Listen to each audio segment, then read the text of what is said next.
Damien Carter straightened his cufflinks in the mirror and said it without looking at her. Don't wait up.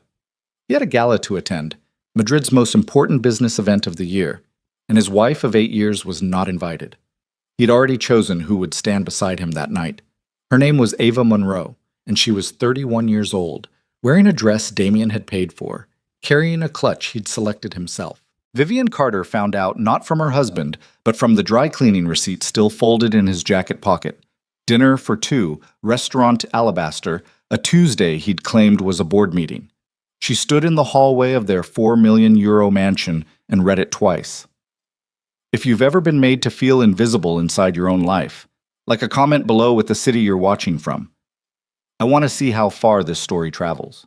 And if this is the kind of story that moves you, hit that like button and stay with me until the very end. Because what Vivian Carter did next is something nobody in that ballroom saw coming. The receipt was small.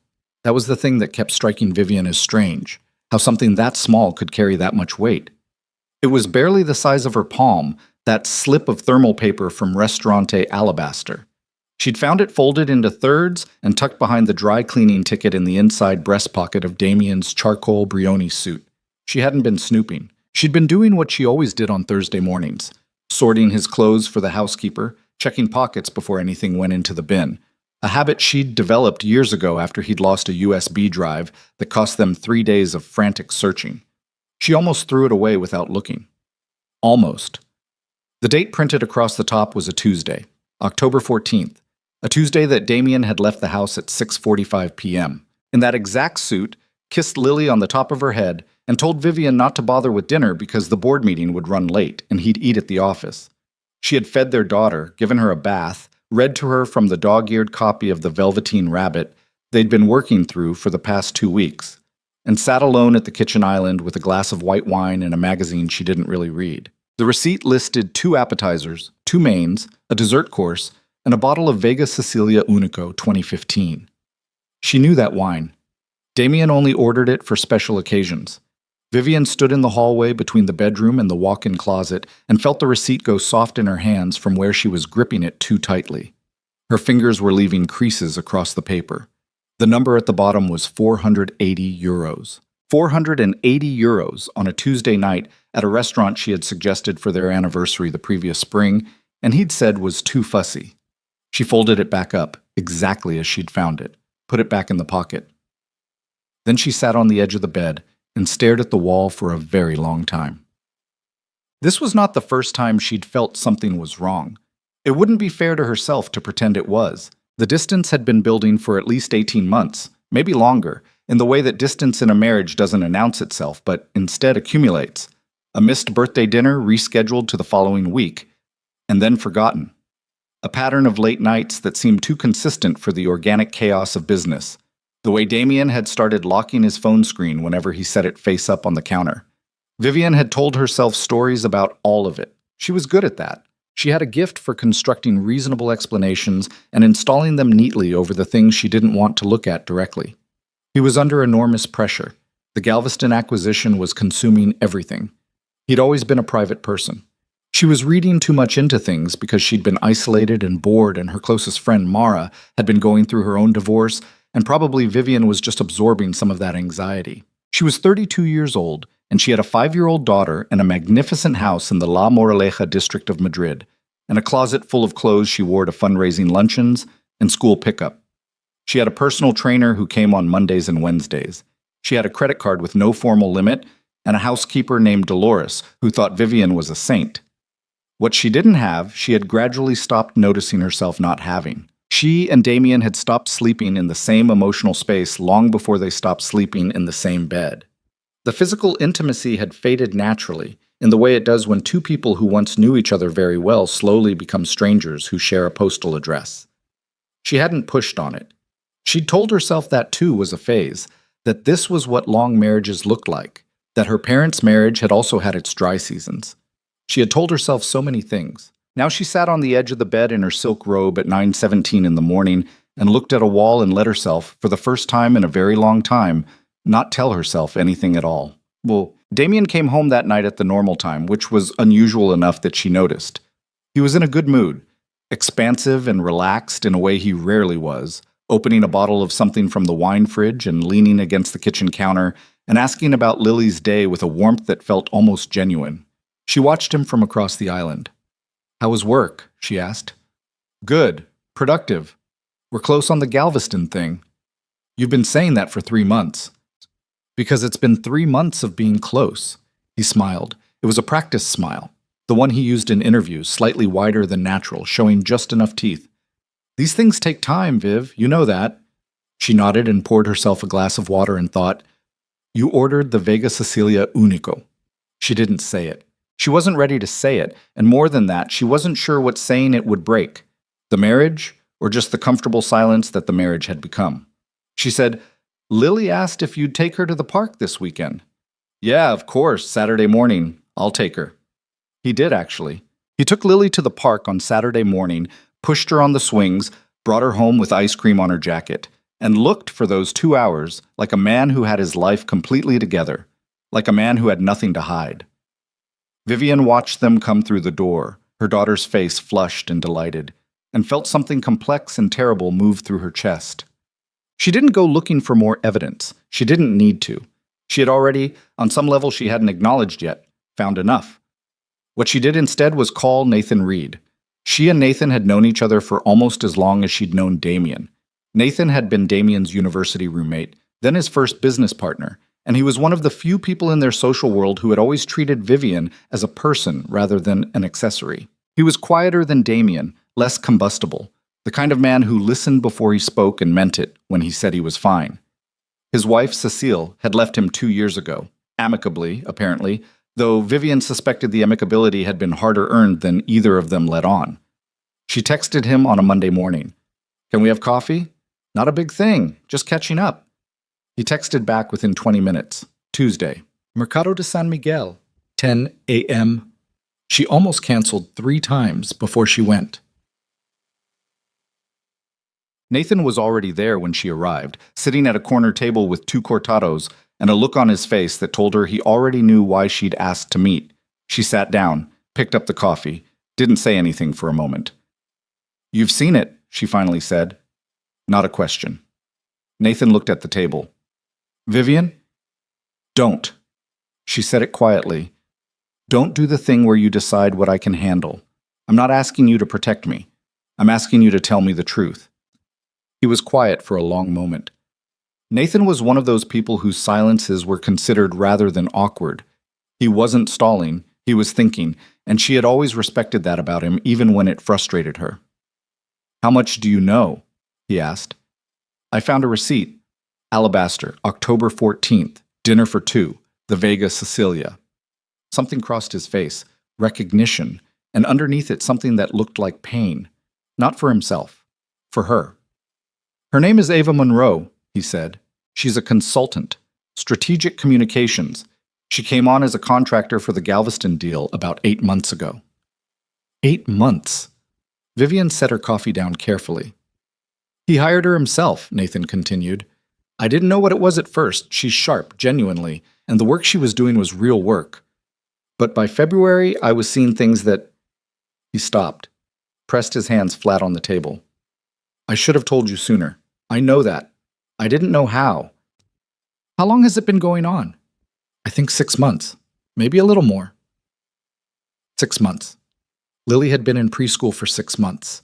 Vivian had spent the last 6 months volunteering for the school's Autumn Festival Committee and worrying about whether Lily was making friends and researching whether she should switch Lily's violin teacher because the current one seemed impatient with young children.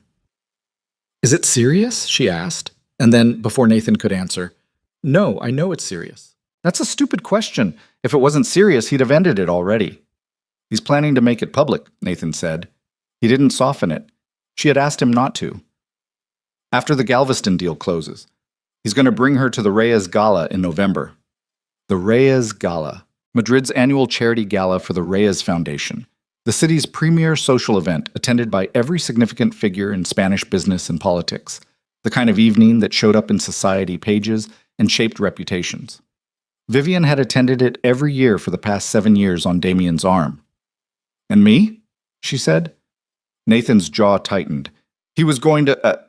He stopped again. "Nathan, He was going to tell you not to come, that you weren't feeling well, something like that. Vivian sat very still. Outside the Mercado, the city was doing its ordinary morning things. Deliveries arriving, tourists navigating, the particular ambient noise of a city that didn't know or care about what was happening at this corner table. She focused on that for a moment, the sounds of a world continuing. "Okay," she said. "Vivian, I'm not falling apart." She looked at him directly. "I'm deciding what to do. Those are different things." He looked at her, and something in his expression shifted. Something that wasn't pity, which was the thing she'd feared most, but something closer to recognition, like he was seeing her clearly for the first time in a while, or maybe like he was seeing something she hadn't let herself show in a long time. "What do you want to do?" he asked. She wrapped her hands around the cortado and thought about that. Really thought about it. Not what she was supposed to want. Not what the script for this situation said she was supposed to want. What she, Vivian Carter, actually wanted. "I want to go to the gala," she said. The weeks between that coffee and the gala were not quiet, though from the outside they must have looked perfectly normal.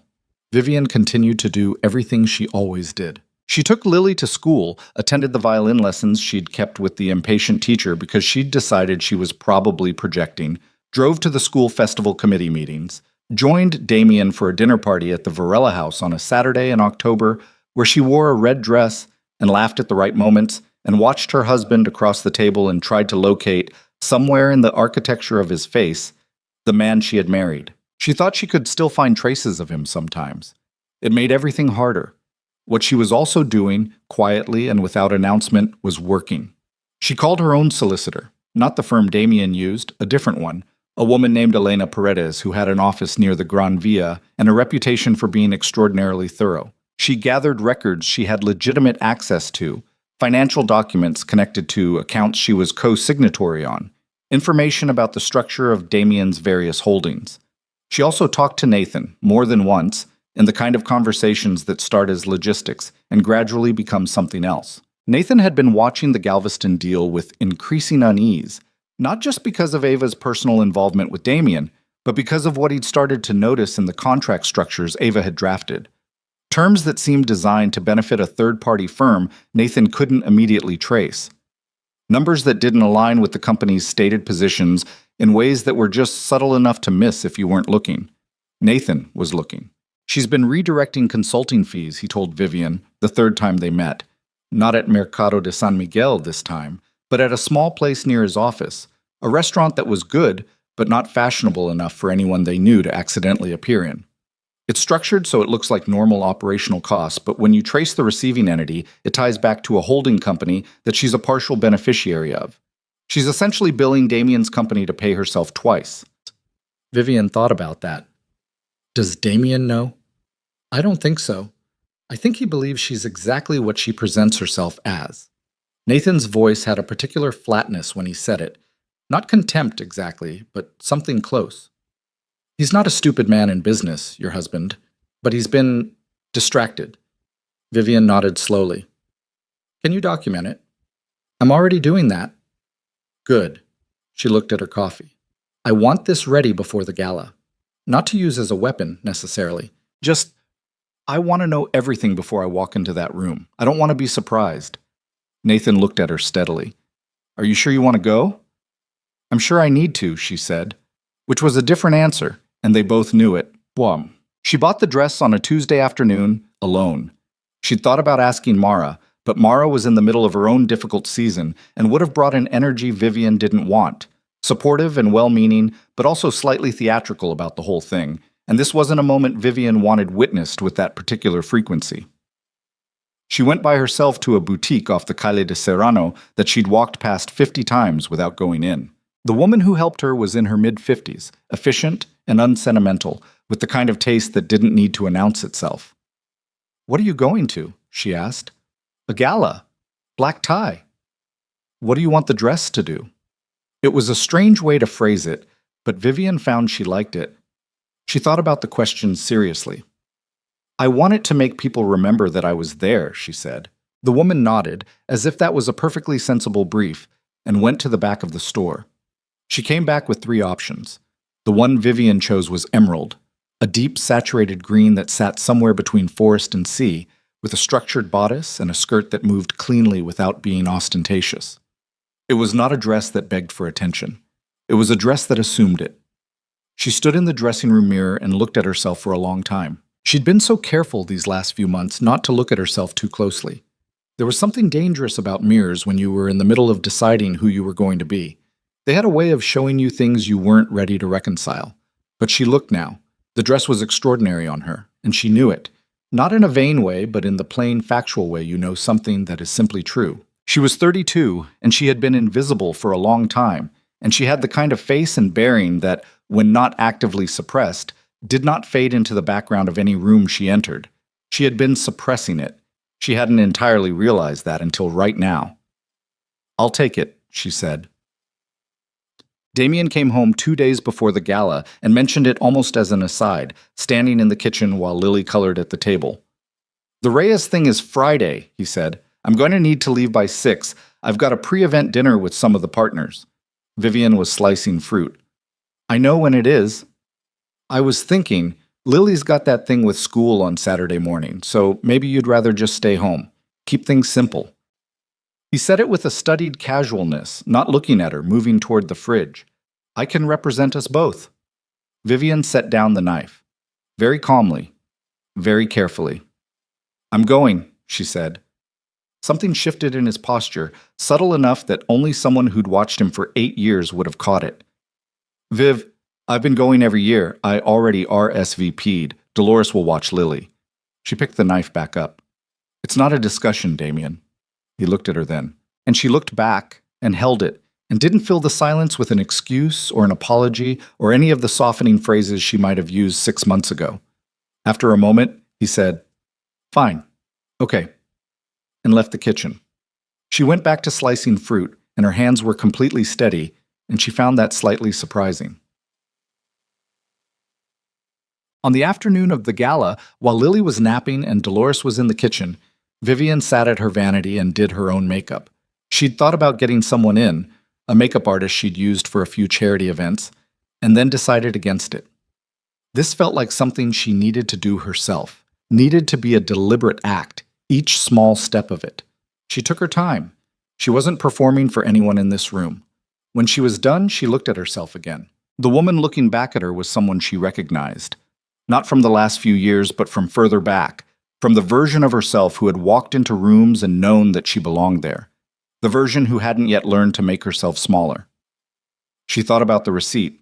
She thought about Lily asleep down the hall, her small, serious face, her habit of sleeping with one arm flung dramatically over her head. She thought about Nathan, who had told her the truth when he didn't have to. She put on the emerald dress. She took one breath. She went to get her daughter to say goodnight, and Lily, half asleep and soft-voiced, looked up at her mother and said, "Mama, you look like a princess." Vivian bent down and kissed her forehead. "You look like my whole heart," she whispered back. Then she went downstairs past Damien, who was still adjusting his tie in the entry hall mirror. Through the front door he was too startled to open for her, and into the car she had arranged herself. She didn't look back at the house, not because she was certain about everything ahead of her. She wasn't. She was 32 years old, and her marriage was ending, and she didn't know yet exactly what her life was going to look like on the other side of this night. And the fear of that was real, and she wasn't pretending otherwise. But she was done waiting for someone to give her permission to take up space. The city slid past the car windows, all light and motion, Madrid at night doing what Madrid at night does, alive and indifferent and spectacular. She watched it and kept her hands loose in her lap and let herself want what she wanted. The gala was 40 minutes away. She had 40 minutes to be afraid. After that, she was going to need to be something else. The car Nathan had sent, because of course he'd sent one without being asked, without making a production of it, was a black Mercedes waiting at the curb exactly when Vivian stepped outside. The driver didn't try to make conversation. Either Nathan had instructed him not to, or the man simply had the kind of professional instincts that recognized when someone needed quiet. Either way, she was grateful. She sat in the back and watched Madrid move past the windows and tried to breathe evenly. The 40 minutes she had given herself to be afraid stretched and contracted in unpredictable ways. Sometimes the fear was very present, a tight, specific thing in her sternum that she recognized as the physical sensation of not knowing what happened next. Other times it receded into something more manageable, almost abstract, like a weather report for a city she hadn't arrived in yet. She thought about Lily, not as a comfort exactly, but as an anchor. Lily with her arm thrown over her head, sleeping in that total way small children sleep, like the whole world had agreed to pause and wait for her to wake up. Lily, looking at her mother in the emerald dress with the absolute unself-conscious certainty of a 5-year-old who had not yet learned that women were supposed to question whether they deserved to take up space. "You look like a princess." Vivian had not told Lily where she was going or why it mattered. She'd said it was a party for grown-ups, which satisfied Lily entirely because Lily's primary concern about the evening was whether Dolores would let her stay up to watch the nature documentary about octopuses that she'd been negotiating access to for 2 weeks. She probably got her way. Dolores was considerably more indulgent than she let on. The Mercedes turned onto the Paseo de la Castellana, and Vivian could see, several blocks ahead, the particular gathering of cars and lights that meant the venue. The Palacio de Villanueva, not its actual name, but what everyone called the restored event space that hosted the Reyes Gala annually. A 19th century building with a facade that looked like a film set for someone's idea of European grandeur. She'd been there 6 times. She knew the way the chandeliers hit the marble foyer, knew which hallway led to the coat check, knew that the bar on the east side ran out of the good champagne by 9 o'clock if you weren't strategic about it. She knew this room. That was something. The driver pulled up behind a line of cars depositing guests, and Vivian sat for a moment watching people move through the entrance. Women in formal gowns and men in black tie, the particular choreography of an event that took itself seriously. She could already feel the geometry of it, the invisible lines of status and attention that structured every room like this. Who was watched and who was watching, where the gravity was. She wondered where Damien was right now. At the pre-event dinner he'd mentioned, probably a smaller gathering in one of the private rooms, the kind of dinner that was really a negotiation wearing formal clothes. And Ava would be with him, because that was the point. That was what this night was supposed to be. The first public performance of Damien Carter with his new companion, presented to the city's business elite as a fait accompli before his wife even knew the terms of her own departure.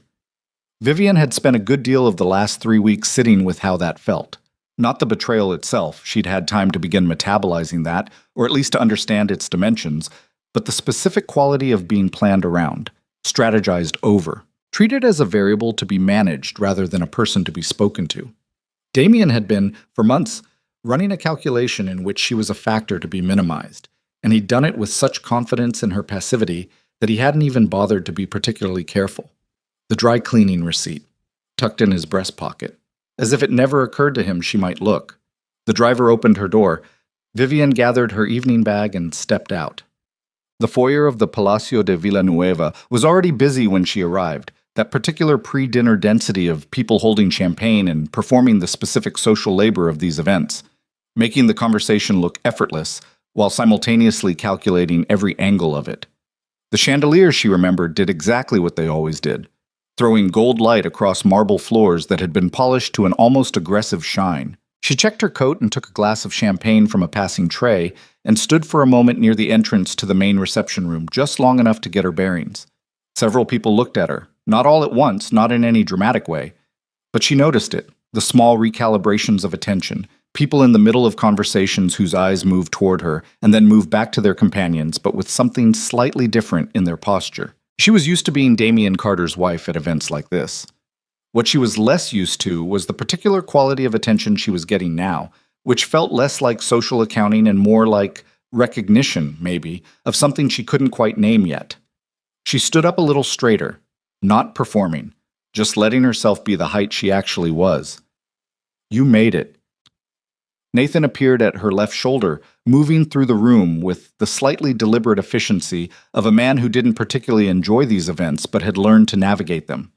He was in a well-cut black dinner jacket that was better than anything he usually wore to these things, which she suspected was intentional. He stopped beside her and looked at her, and something in his expression did the same thing it had done at the Mercado de San Miguel. That quality of seeing her clearly, without filters. "You look—" He stopped. "Don't make it complicated," she said. "I was going to say formidable," he said, but I figured that sounded like something an idiot says when he can't figure out how to give a woman a compliment without accidentally making it about her being scary. Despite herself, she almost laughed. That's a surprisingly self-aware thing to say. I have my moments. He took a position beside her, looking out at the room, falling naturally into the stance of two people who are together at an event rather than simply proximate. They're here, Damien and Ava. They came in about 20 minutes ago. They've been in the private dining room off the East Hall. There's a dinner for about 12 of the Galveston deal principals. Who else is at that dinner? Rodrigo Vidal from Meridian Capital, the Castillo brothers, Helena Fonseca. He paused. And Enrique Reyes himself, that's significant.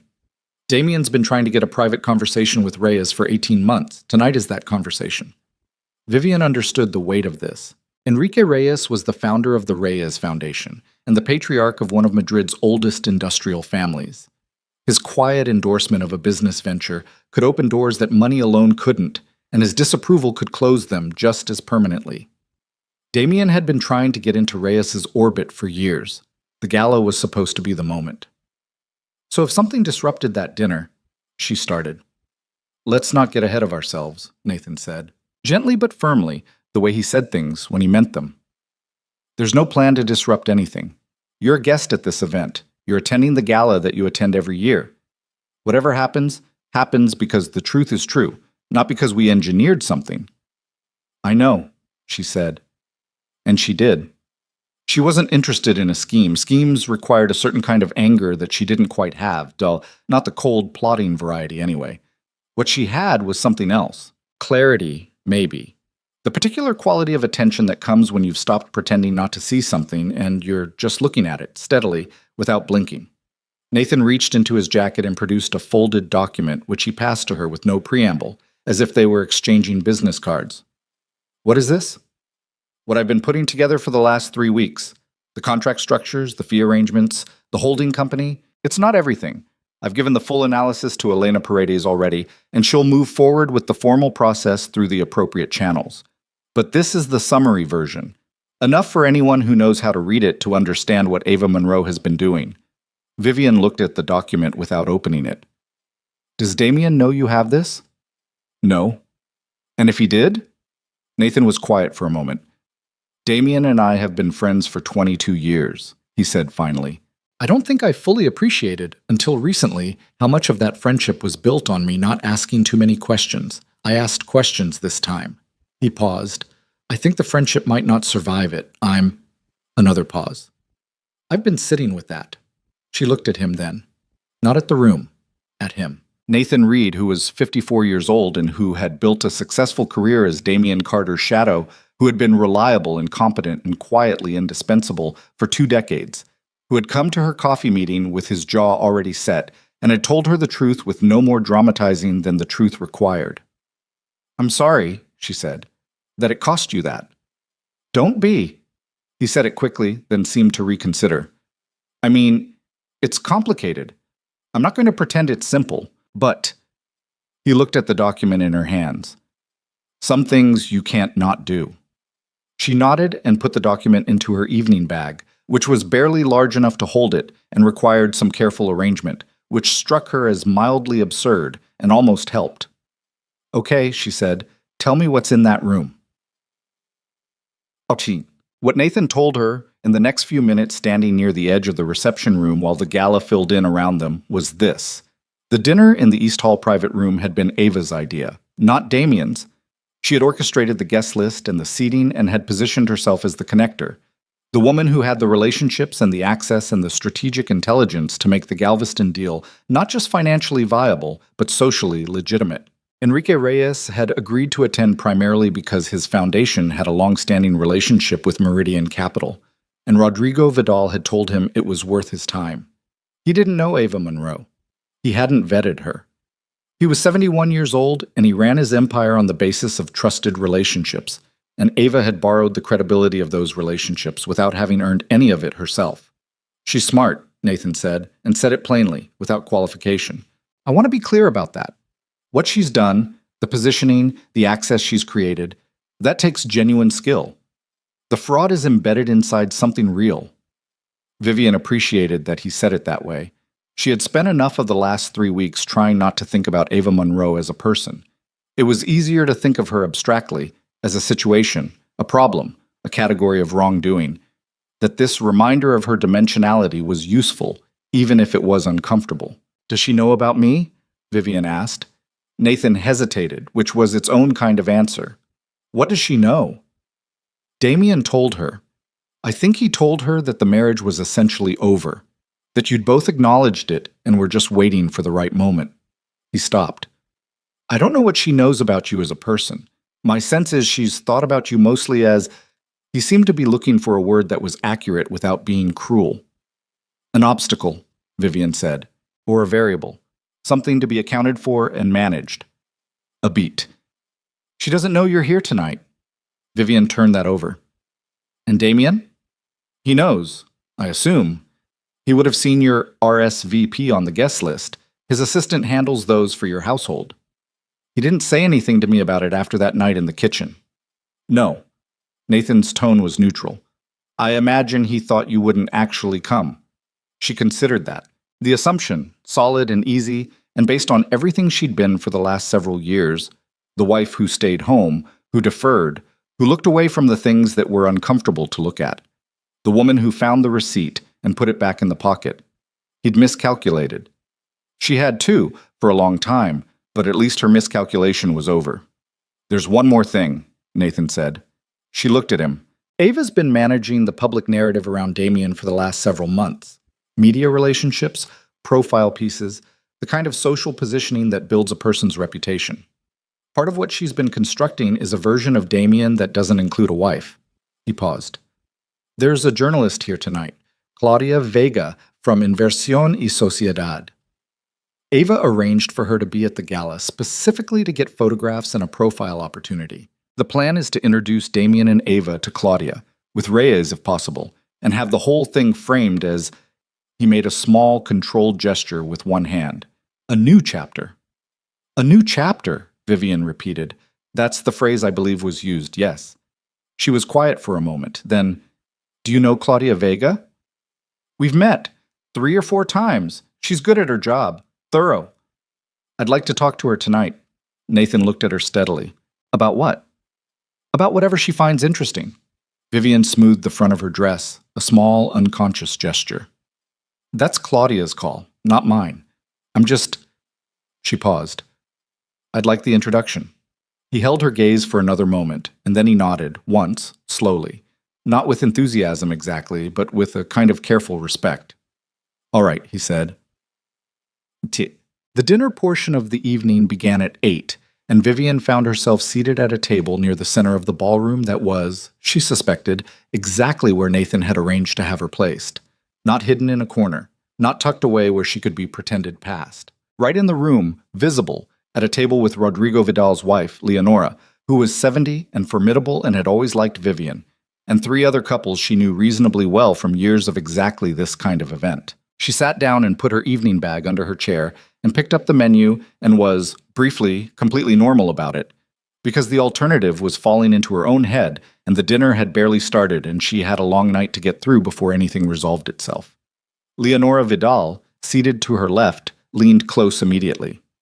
"You look extraordinary," she said, in the blunt and affectionate way of a woman who'd stopped softening her observations somewhere around 1995. "Thank you," Vivian said. "So do you." "I look like a very well-preserved 70-year-old woman in a good gown," Leonora said, "which is what I am and which I'm content with. You look like someone who's decided something." She picked up her champagne. "I find it enormously attractive on anyone, the deciding look." Vivian smiled, and this time it was real, which surprised her. "I might have decided a thing or two," she said. Leonora clinked her glass against Vivian's. "Good. It was overdue, if you'll forgive me for saying so." Vivian looked at her. "What do you mean?" Leonora considered her words for a moment, not evasively, but with the kind of care that suggested she was choosing among several true things. "I've watched you at these events for 6, 7 years. She paused. "You have a way of standing very still when Damien is in the room. Not because you're calm, because you're making yourself calm. Those are different things, and the difference shows to people who look." Vivian said nothing for a moment. "My first husband did something similar to me," Leonora said, and her voice didn't change its register at all when she said it, like this was a simple fact and not a piece of her history that must have once been devastating. Not the same things, but the same shape of it. She patted Vivian's hand once, a business-like gesture. Rodrigo came later. He was different, a person who actually sees you. A small pause. Those exist.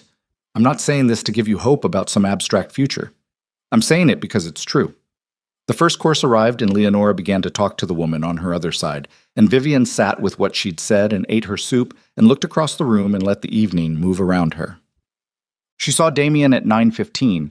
He came out of the east hallway with the dinner group, Rodrigo Vidal ahead of him, the Castillo brothers, Helena Fonseca in a blue gown talking to one of the foundation executives.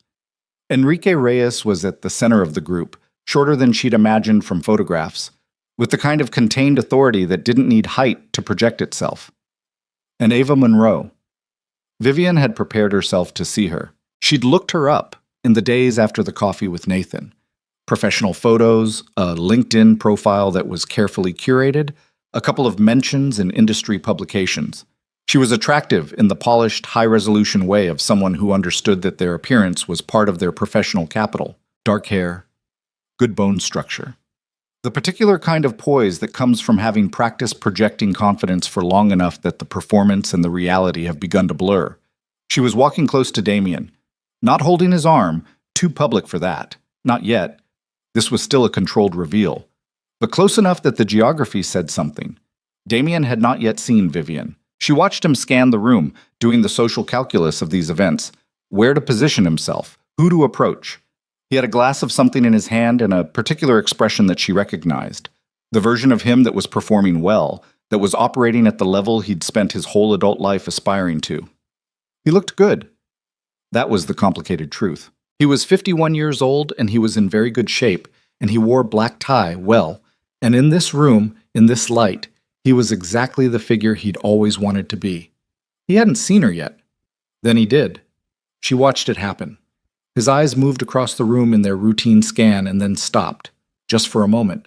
His posture didn't change, he was too controlled for that, but something crossed his face that she was too far away to read precisely. Surprise, certainly. And something else. Something that might have been more complicated than he'd expected to feel. Ava beside him noticed his attention shift. She followed his gaze, and then she too was looking at Vivian. They were across the ballroom from each other, all of them, separated by 100 people in the noise and light of the event, and Vivian held Ava Monroe's gaze for exactly as long as it took to make her point, and then looked away, deliberately, calmly, back to her table, as if she had more interesting things to attend to. Leonora, beside her, had caught the whole exchange without appearing to. "Very good," she murmured quietly, to nobody in particular. The evening moved, people circulated. The dinner was cleared and the dancing began in the main hall, a live orchestra, because the Reyes Foundation did not do these things by halves, and the room rearranged itself into smaller clusters and couples, and the conversations that galas like this were really for. Nathan reappeared at Vivian's side around 9:45, his champagne barely touched. "Ava has been trying to get Damien back into the private room," he said quietly. "Damage control, I think. She saw you." "I know she saw me." "Are you going to speak to him?" "Eventually." She watched the orchestra for a moment. They were playing something she recognized without being able to name. "Not yet. Not while she's maneuvering him." Nathan nodded. "Claudia Vega," he said, and tilted his head almost imperceptibly toward a woman standing near the edge of the dance floor, talking to one of the foundation staffers. She was in her mid-40s, in a black dress that was elegant without being high fashion, with a journalist's quality of watchful attention. She was listening to the conversation while also clearly taking stock of the room. "How do you want to do this?" Nathan asked. "Just introduce us," Vivian said, "like we'd have introduced ourselves any other night." "That's it?" "That's it. Whatever she finds from there, she finds herself. I'm not the story."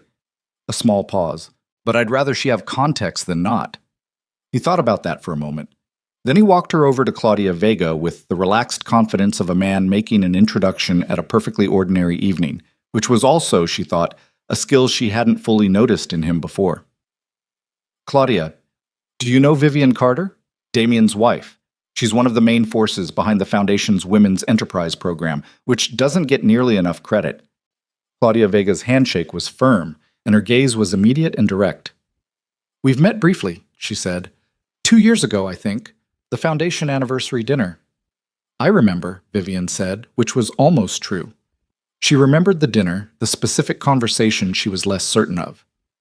"I'm working on a piece about the Galveston deal," Claudia said, in the way journalists sometimes opened by stating their business before the small talk, to see what happened. "For the February issue. I understand your husband's company is one of the primary investors." "That's right," Vivian said. "It's been a significant project. 8 months, I'm told. Intensive." Claudia's eyes were sharp and not unkind. "You've had a front row seat to all of it, I imagine." Vivian smiled. "More than people might assume," she said, "though probably less than people imagine." She let that sit for a moment.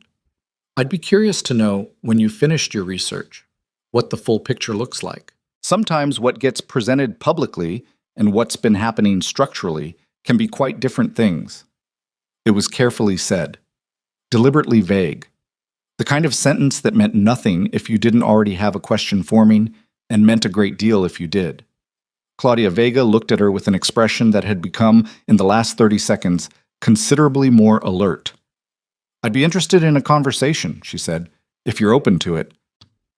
"I think that would be worthwhile," Vivian said. They exchanged cards. Claudia produced one from a slim case. Vivian gave her number in the old-fashioned way, from memory, directly. And then the conversation shifted to something lighter, and they talked for another few minutes about the foundation and the orchestra and the particular social mathematics of these events. And when they parted, it was with the naturalness of two people who had simply met at a party and gotten along. Nathan waited until they were clear of earshot. "That was, he seemed to be selecting a word. "Precise. I didn't say anything that wasn't true." "No," he agreed. "That's rather the point." She looked out across the room. Damien had emerged from the direction of the private hall, alone now. No Ava beside him, which was interesting. He was working the room with a forced quality to it, stopping at clusters of guests with a laugh that was 1 degree too loud, the performance of a man who was recalibrating in real time. "He's looking for me," Vivian said. "Yes," Nathan said. "I think he is." She straightened the strap of her evening bag on her shoulder. Her champagne glass was empty, and she didn't want more champagne, and the room felt suddenly very clear to her, all its shapes and angles and the people moving through it. The chandeliers and the marble and the orchestra playing something she would later try to identify, and fail. "Okay," she said, mostly to herself. She handed Nathan her empty glass. "Wait here," she said, and she walked across the room toward her husband. He saw her coming when she was still 30 feet away, and something in him stilled. Not guilty, exactly. Or maybe guilty was part of it, but not all of it. There was something else in his face as she approached. Something she couldn't name and that she had probably once had a name for and had since lost track of. "Vivian." He said her name like it was a sentence all by itself. "Damien." She stopped close enough to talk, but not close enough to suggest intimacy. "You look well. You're... I didn't think you were coming." "I told you I was coming." "I know you did." A pause. His jaw tightened slightly, then loosened. "You look..." He seemed to stop himself from completing whatever that sentence was going to be. "The dress is..." "Thank you."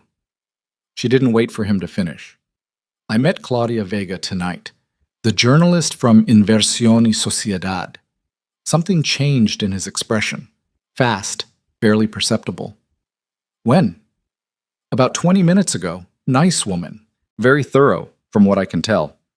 He was quiet for a moment, and she could feel him arranging things, running the calculation, trying to figure out what she knew and what she'd said and what the geometry of this moment actually was. "Vivian," he said again, and this time there was something different in it, not the controlled version, something that had more weight to it. "We should... This isn't the place, but we need to talk." "I know we do," she said. "Not here. Not tonight. Next week, maybe. When things are what, Damien?" She said it evenly, without sharpness. Just a question. Just the truth of a question. "When things are more convenient for you? When you've managed everything the way you want it managed?" He had no answer for that, which was, she supposed, its own kind of answer. She held his gaze for another moment, and then she said, I'm going to go enjoy the rest of the evening. We'll talk when we need to talk. She turned and walked away. Her hands were steady, her shoulders were level. The emerald dress moved with her in exactly the way she'd hoped it would when she'd stood in the dressing room 3 weeks ago and made a decision about who she was going to be when she walked into this room. Behind her, she heard Damien say something. Half a word. Her name again, maybe. But she was already moving, and the orchestra was playing, and the room was full of people, and she let herself be one of them. Just a woman at a party. Who knew exactly where she stood? She walked back toward Nathan's side of the ballroom, and the whole way she was aware of people watching her. Not all of them, not dramatically, but in the accumulated way of a room that has registered something has shifted without being able to name exactly what. She felt it in the peripheral adjustments of people's attention as she passed. Conversations that didn't stop but tilted slightly, eyes that moved and then moved back, the small unconscious recalibrations of a room processing new information. She had been to this event 7 times. In all 7 of those times, she had been Damien Carter's wife, which was a particular category of person at an event like this. Not unimportant, but derivative. Her presence had always been understood as an extension of his, the way a very good accessory extends an outfit. Noticed in relation to, not noticed on its own terms. Tonight was different. She could feel it in a way she couldn't entirely explain, something almost physical, like the difference in air pressure before weather changes. The emerald dress was part of it, but not all of it. The conversation with Claudia Vega was part of it. The exchange with Damien across the ballroom floor was part of it. But she thought the real thing, the thing people in the room were unconsciously picking up on, was simpler than any of that. She was not making herself smaller. And in this room, among these people, at this kind of event, that was noticeable. That was, in its quiet way, news. Nathan had moved from where she'd left him. She found him near the edge of the dance floor talking to Helena Fonseca, which she hadn't expected. Helena was in her mid-50s, head of corporate strategy at one of Spain's larger infrastructure firms, and she had the particular quality of a woman who had spent 20 years being the only woman in certain rooms and had stopped apologizing for any part of herself somewhere along the way. Vivian had always liked her without having spent enough time with her to know her properly. She slowed as she approached, not wanting to interrupt, but Helena caught her eye and opened the conversation immediately. Vivian. She leaned in for the European greeting kiss with the ease of someone who found that custom genuinely efficient. You look remarkable tonight. Thank you. You too. No, I look appropriate. You look remarkable. There's a difference. Helena studied her with the directness of someone who'd learned not to waste time on indirection. I heard you talking to Claudia Vega. Vivian kept her expression even. We've met before. She's working on a piece about the Galveston deal. Helena turned her champagne glass slowly in her fingers, a thinking gesture. She came here tonight with a specific agenda. Ava Monroe arranged her access. I know this because Ava Monroe mentioned it to me 2 weeks ago when she was making a case for why I should consider Galveston for our pension fund allocation. She specifically cited Claudia's piece as something that would establish the deal's profile. A beat. I found the whole conversation somewhat, she paused, choosing her word with care, premature. In what sense?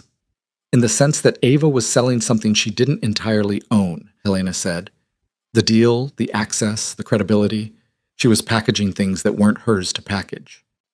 She glanced across the room to where Damien was now standing with 2 of the Galveston principals, a studied performance of ease. She's intelligent. I'll grant her that. But there's a difference between being intelligent and having judgment. She's been moving very fast. Vivian said nothing, which was sometimes the most effective thing to say. Rodrigo tells me Nathan has been raising concerns internally about the contract structure, Helena said, and now her voice had dropped into a register that was purely professional, stripped of its social veneer. That these concerns have documentation. I'm not in a position to speak to what Nathan has or hasn't done in his professional capacity, Vivian said. Helena smiled. It was a small, precise smile. Of course not. She touched Vivian's arm briefly. I'm glad you came tonight. I think it was important that you came. She left the statement at that, without elaboration, and then excused herself toward the group near the orchestra. Nathan had been quiet during the entire exchange. He looked at Vivian after Helena departed.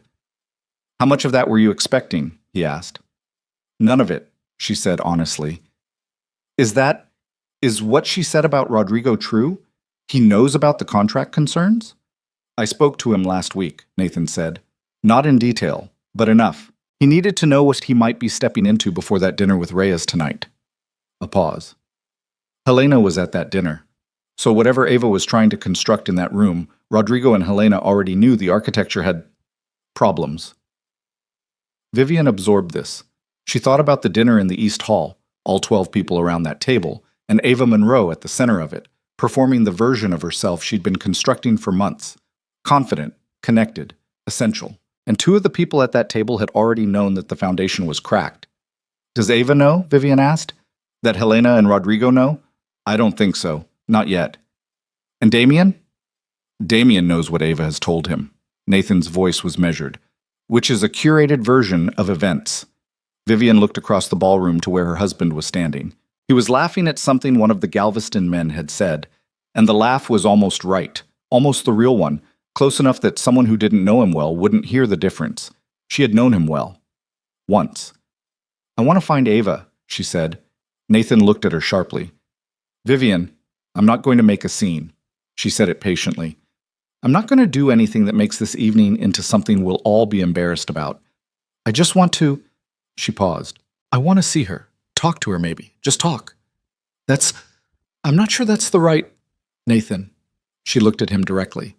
I've been managing what other people think is the right thing for a long time. Tonight I'm going to do what I think is the right thing, which might or might not be the same. A beat. You don't have to come. He was quiet for a moment, then... She went toward the terrace about 10 minutes ago. East side, through the French doors. The terrace on the east side of the Palacio de Villanueva was long and narrow, with stone balustrades overlooking a formal garden that was dramatically lit at night and completely impractical as an actual garden, the kind that existed to be seen from above rather than walked through. In November, the air outside was cold enough that most guests were staying inside, which meant the terrace was nearly empty. Ava Monroe was at the far end, her back to the doors, a cigarette in one hand that she was smoking with the focused efficiency of someone who rarely smoked and was using it as a prop for something. Thinking, maybe. Or performing thinking. She was in a wine-red gown that was beautifully cut and probably expensive, and from the back, before she turned, she looked like someone who belonged completely in this setting. She had the posture of confidence. Whether the confidence itself was there underneath it, that was a different question. She turned when she heard the doors open, and when she saw it was Vivian, something complicated moved across her face, a fast sequence of expressions that she got under control quickly, but not quite quickly enough. Surprise, then something harder, then a calculated neutrality. Mrs. Carter, she said. Vivian is fine, Vivian said. She stepped out onto the terrace and let the door close behind her. The cold hit her immediately, the November air sharp and unambiguous. I've never really liked being called Mrs. Carter at these things. It always sounded like someone was about to ask me to sign something. Ava didn't say anything for a moment. She took a pull on her cigarette, which she held like someone who'd smoked more in an earlier chapter of her life, and had mostly given it up. You should go back inside, Ava said finally. It's cold. I'm fine. Vivian moved to this balustrade and looked out at the garden below, giving Ava the option of the same view rather than a face-to-face confrontation. There was something in the parallel stance, both of them looking out rather than at each other, that made the conversation possible in a way it might not have been otherwise. I wanted to talk to you. Not because I'm angry. I am angry, but I've been living with that for a few weeks now. It's not the point. Ava was watching her. Vivian could feel it without looking. Then what's the point? Ava asked. Her voice was professionally controlled, which told Vivian she was unsettled. I wanted to know if you understood what you're involved in, Vivian said. Not me, and not Damien. I mean the other thing. The contracts, the fee structures. A long silence. I don't know what you're talking about, Ava said. Okay. Vivian said it simply, without accusation. You don't have to tell me the truth. I'm not a lawyer, and I'm not recording this, and whatever you tell me on a terrace in Madrid doesn't have any formal weight anyway. She paused. But I want to ask you something, and I'm asking it sincerely. Did you know that Rodrigo Vidal and Helena Fonseca came to that dinner tonight with questions about the contract structure? That they've seen documentation? Another silence, and this one was longer, and what was in it was not the controlled neutrality from before, but something more raw. The sound of someone rapidly recalculating. Where did you? Ava stopped. It doesn't matter where. What matters is whether you knew. Vivian finally turned to look at her directly. Up close, Ava Monroe looked younger than she had in photographs. Not in a flattering way, but in the way of someone who is younger than the role they've been performing. The maturity slightly applied rather than grown. She was smart. Nathan was right about that. But there was something around her eyes that looked like a person who had been moving very fast for a very long time and had not quite let themselves think about what they were running from. I'm not asking because I want to catch you in something. I genuinely want to know if you understood the exposure you were creating. You came out here to warn me? Ava said, and there was a quality in her voice that might have been contempt and might have been disbelief, and might have been, underneath both of those, something closer to confusion. I came out here because I'm tired of being managed, Vivian said. By Damien, by the situation, by everyone's assumptions about what I'll do and how I'll behave. I wanted one conversation tonight that was just real, whatever that looks like. She looked at Ava steadily. You're 31 years old. 32, Ava said automatically. Right, I'm the same age. Vivian held her gaze. I got married at 24. I thought I knew exactly what I was doing and exactly who I was marrying. I didn't know either of those things as well as I thought I did. She paused. I'm not saying Damien is the same with you as he was with me. People aren't that predictable. But I want you to understand from someone who's been in his orbit for 8 years, he is not a man who sees the people around him clearly. He sees what's useful, and what's useful changes. Ava looked at her for a long moment. The cigarette had burned almost to the filter, and she dropped it and stepped on it with the heel of her shoe. I'm not you, she said. Finally. No, Vivian agreed. You're not. I didn't. Ava stopped. Started again. I didn't go looking for this, for him. She seemed to run out of the sentence she'd intended. There was something in the truncation that was more honest than what she might have said if she'd completed it. I know it's never as simple as it looks from outside, Vivian said. I know that. She pulled her wrap tighter against the cold. But the contracts, Ava, the fee structures, that's separate from whatever else is happening. And the people who know about it are in that room right now, and they came here tonight with questions. And Damien doesn't know any of that. And whatever you've been building here, that's about to become very complicated. She paused. I'm not telling you this to threaten you. I'm telling you because I think you're smarter than how you've been positioned in this situation, and somebody should say that to you before the night ends. Ava stared at her, and for just a moment, briefly, gone almost as fast as it arrived, her face showed something unguarded, something that might have been the actual person underneath the performance. Young, genuinely, and uncertain, and maybe a little scared. Then it closed over. You should go back inside, Ava said. Her voice was controlled again. Damien will be looking for you. He always is, Vivian said, just usually to make sure I'm not in the wrong room. She left Ava on the terrace and went back through the French doors into the warmth of the ballroom. She didn't find Nathan immediately. She spent 20 minutes circulating the room on her own terms, stopping to talk to people she genuinely liked, accepting a fresh glass of champagne from a passing tray, pausing near the orchestra to actually listen for a few minutes to what they were playing. She was still in the same room as Damien and the Galveston deal and the architecture of a situation that was in the process of collapsing, but she let herself exist in it without bracing against it, and it turned out that the room was bearable when she wasn't fighting it. Leonora Vidal found her near the bar at 10:15, moving with the purposeful efficiency of a woman who had located the person she intended to talk to. Something's happening in the East Hall, Leonora said, without preamble. Rodrigo just went back in with Enrique Reyes and that man from the Galveston side. The tall one, Ferreira. They looked... She chose her word. Serious. Vivian turned her glass in her hands. When did they go in? 10 minutes ago, maybe a little more. Ava Monroe went in after them. A pause. Damien's about to know something is wrong if he doesn't already. Vivian looked across the ballroom to where she'd last seen Damien. He wasn't there. She scanned the room and found him near the entrance to the East Hall, standing with one of his assistants, his phone in his hand and his posture entirely different from the relaxed performance of earlier. He was tight, loaded, the body language of a man who has received information he doesn't know what to do with yet. He looked up and across the room and found her with his eyes. She saw him find her. She held the look for just long enough and then turned back to Leonora. "Thank you for telling me," she said. "I thought you should know." Leonora studied her with the frank attention she'd had all evening. "What are you going to do?" "Nothing right now," Vivian said. "Let it be what it is." Leonora nodded slowly, and something in her expression suggested approval, or perhaps recognition. "The women who survive these things," she said, and then stopped, as if she'd decided the sentence was better unfinished. Nathan appeared at her shoulder at 10:30, slightly out of breath, in the controlled way of someone who has been moving quickly and is not going to let it show. The meeting in the East Hall is Rodrigo Reyes Ferreira from Galveston, and two lawyers who I can only assume Rodrigo brought as a precaution, Nathan said quietly, close to her ear, keeping his voice under the ambient noise of the room. "Ava is in there. Damien is about to go in."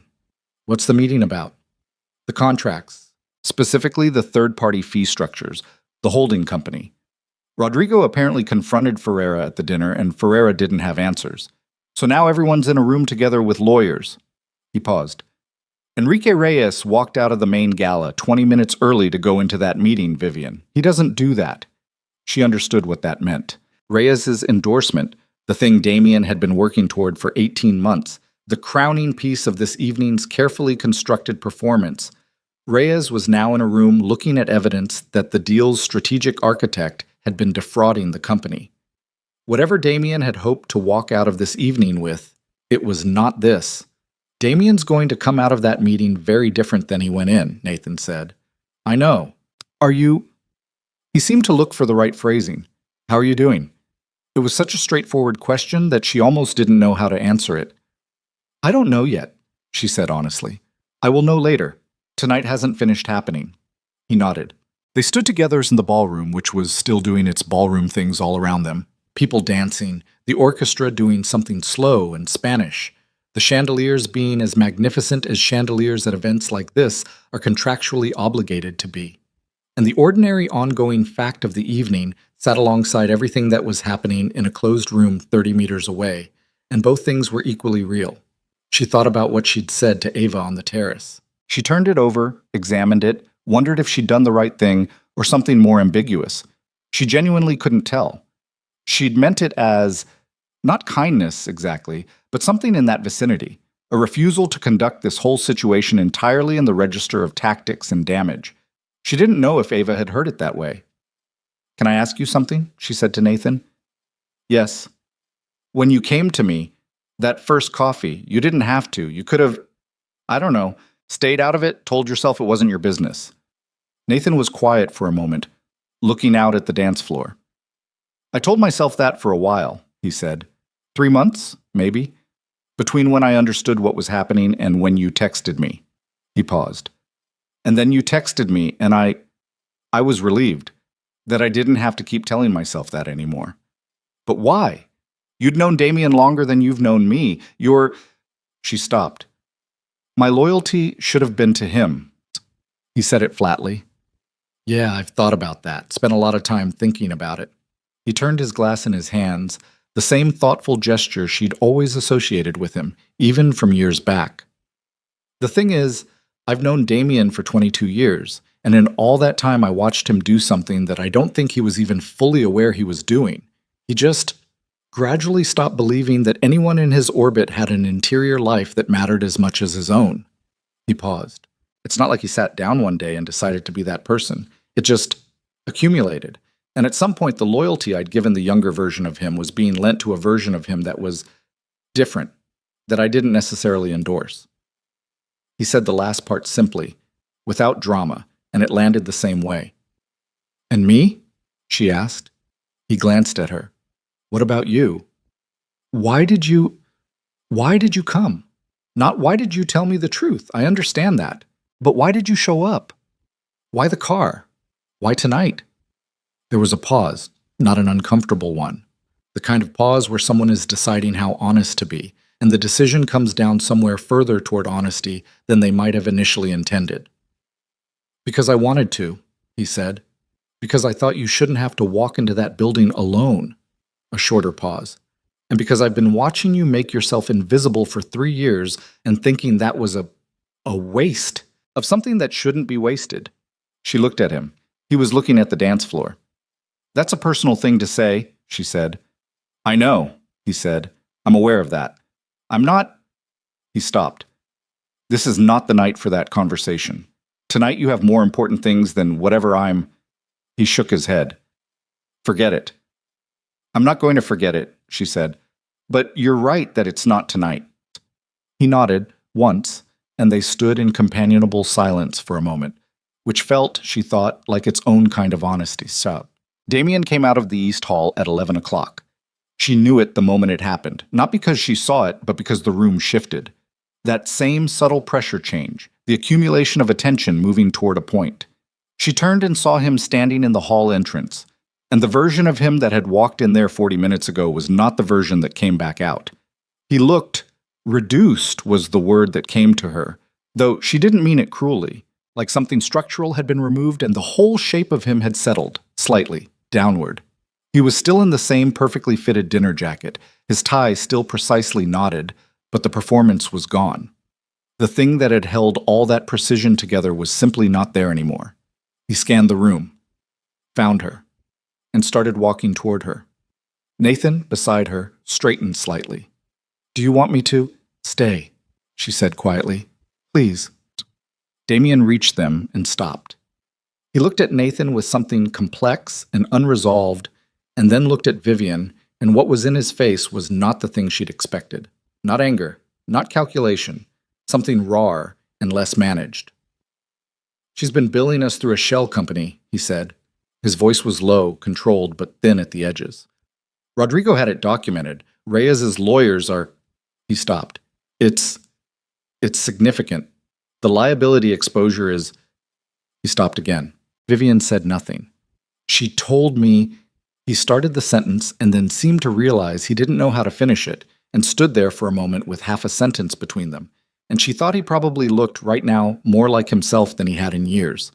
Not the CEO of anything, not the man performing ease in a ballroom. Just Damien Carter, 51 years old, standing in a formal space in Madrid at 11 at night with his cufflinks still immaculate and everything else considerably less so. I know what she told you, Vivian said, gently, genuinely. I think you believed it. He looked at her with an expression she couldn't entirely decipher. You knew, he said, about the contracts. Nathan found it. I knew he'd found it. Damien looked at Nathan then, and whatever was in that look lasted for 3 or 4 seconds and contained about 15 years of things that neither of them was going to say right now in this ballroom. Damien, Vivian said, and he looked back at her. There are a lot of things we need to talk about. Tonight isn't the place for any of them. But I want you to know that whatever happens with the business side of this, with Galveston, with Reyes, with the liability, that's not my concern tonight. My concern is Lily, our daughter. Whatever we do with everything else, she doesn't get caught in it. He blinked. It was such a small thing, a blink, but it looked like something landing. I know, he said. Of course she doesn't. Not of course, Vivian said, firmly, but not unkindly. We have to make it, of course. It doesn't just happen. He was quiet. Then, are you leaving? Tonight? Yes, I'm going home. I know what you meant. She held his gaze for just a moment longer. That's a conversation for another time. Not here. She picked up her evening bag from the table where she'd set it. Make it right with Rodrigo and Reyes. Whatever's fixable, fix it. You're good at that part when you're actually paying attention. It might have been the last compliment she gave him that came from somewhere real. She wasn't sure. She was very tired suddenly, in the way you get tired when you've been holding yourself at a particular pitch of intensity for a long time and something releases. She turned to Nathan. I'm going to get my coat, she said. He nodded. I'll walk you out. In the foyer, waiting for the coat check attendant, she became aware of Claudia Vega standing nearby. Not positioned, obviously, not planted, just there, in the way journalists always seem to materialize at the moments that mattered. Long evening, Claudia said. Yes, Vivian said, for everyone. Claudia looked at her with the particular attention she'd had earlier, the watchful intelligence of someone assembling something. I think the piece I came here to write has become somewhat different from the piece I'll actually write, she said. That happens, Vivian said. Mrs. Carter? Claudia paused. Vivian, the conversation you and I started earlier, I meant it when I said I'd be interested in following up. I know you did. Vivian accepted her coat from the attendant, a long charcoal wrap that she'd had for 3 years and still liked.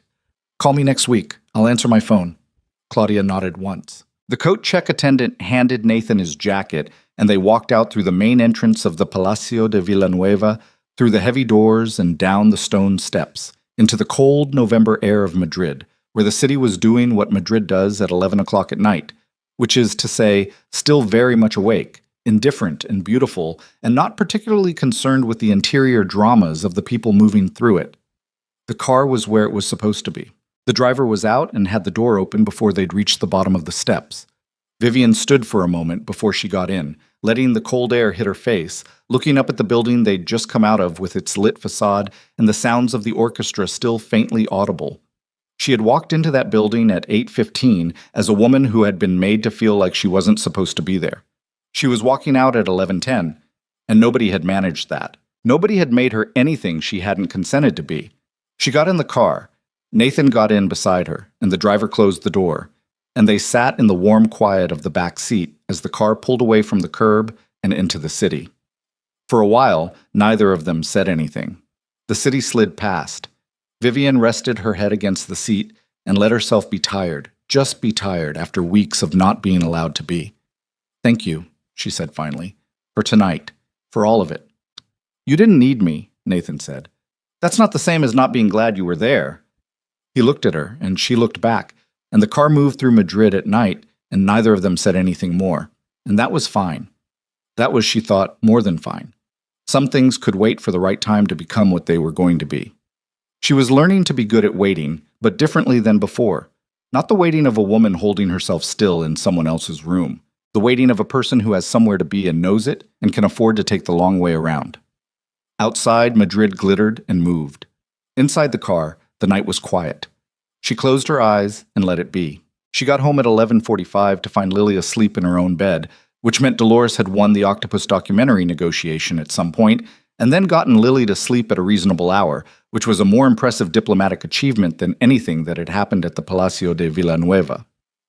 Vivian stood in the doorway of her daughter's room for a long moment, one hand on the doorframe, just looking.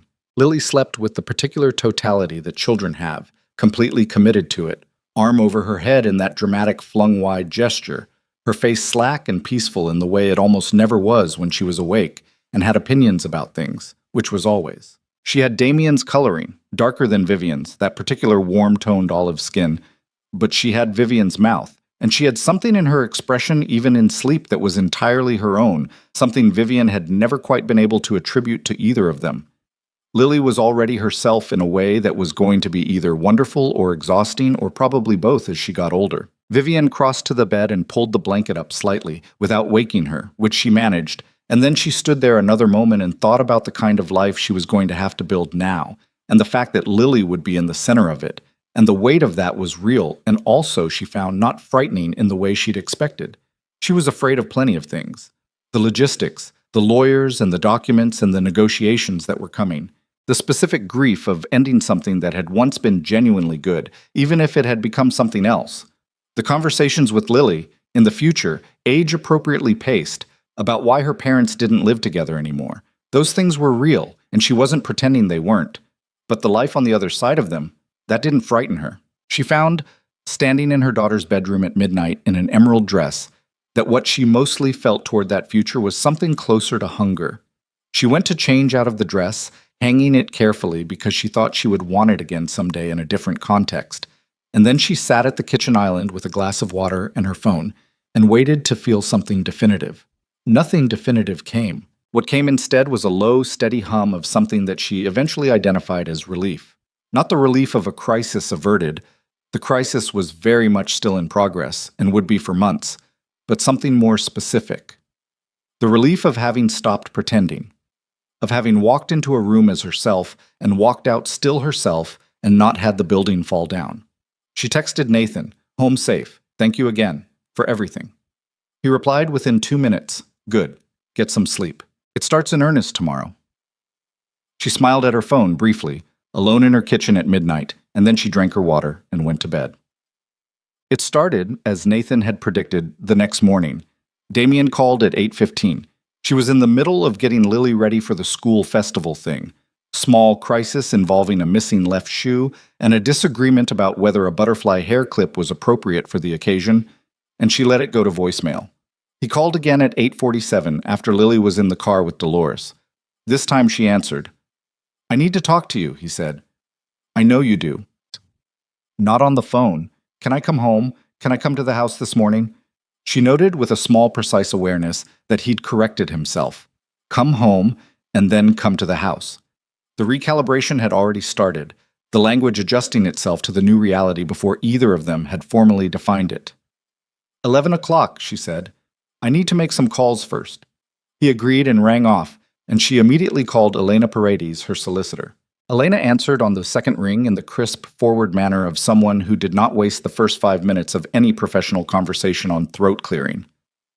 "I heard something happened at the Reyes Gala last night," she said. "I have a client who was at the dinner." "You might have," Vivian said. "He's coming to the house at 11. I expect he's going to want to talk about terms." "Don't agree to anything today." Not a word that sounds like agreement, including yes when he offers you coffee. A pause. "I'm being slightly hyperbolic, but only slightly. Can you record the conversation?" "I wasn't planning to."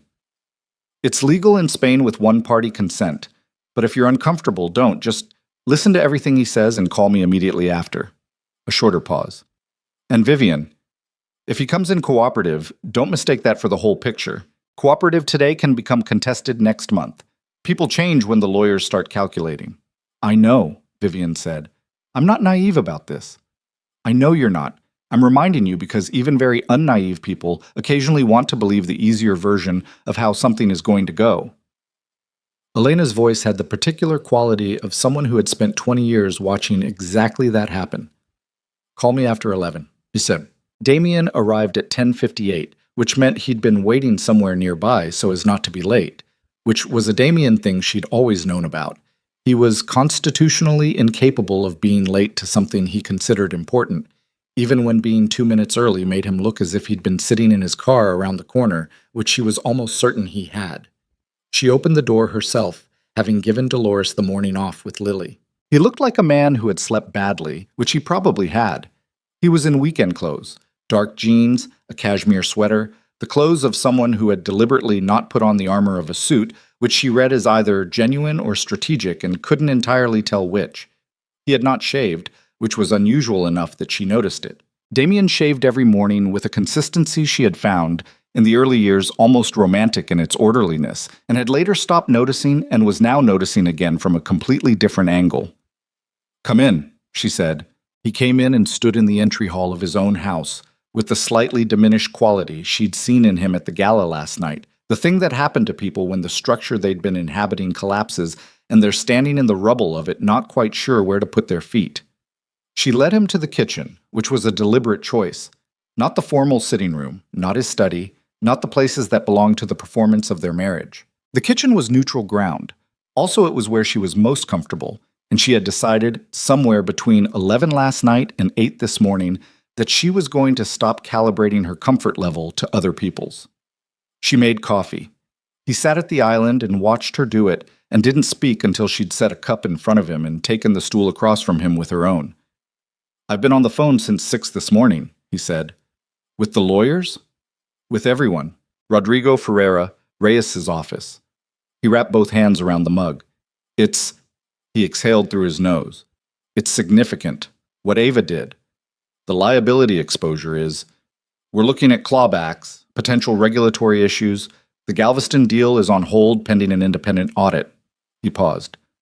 "Reyes has withdrawn from the dinner conversation, not permanently maybe, but Damien?"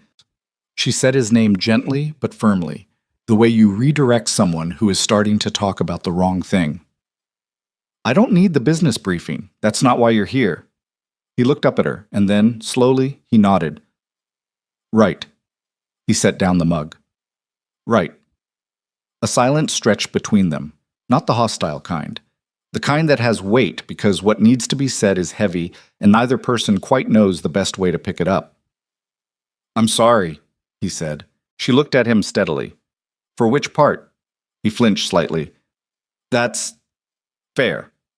He rubbed his face with one hand, a gesture she recognized from 20 years of watching him. From the early days when he'd do it after a hard day, and she'd make him tea, and he'd sit on their too-small apartment sofa and talk to her for an hour. For Ava, for the way I handled things, for the way things have been. He paused. For a long time. Okay, she said. That's it? Okay? What do you want me to say, Damien? That I forgive you? I don't know yet if I do. I think probably I will eventually because holding on to it will cost me more than it costs you, and I'm not interested in paying that price. But right now I don't know. She was direct about it, not harsh, but clear. What I know is that the marriage is over. I don't think either of us needs to say that out loud as if it's news. His jaw tightened, then loosened. No, he said quietly. I don't think it is. I told you at the gala what my primary concern is. Lily, everything we do from this point, the lawyers and the paperwork and the assets and all of it, none of that runs into her. She doesn't become a negotiating position. She doesn't become a leverage point.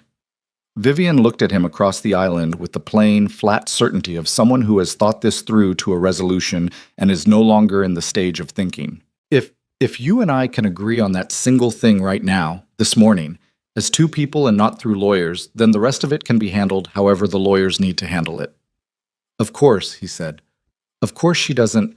You said of course last night too, Vivian said. And I told you last night it doesn't just happen. It requires decisions, specific, inconvenient, sometimes expensive decisions.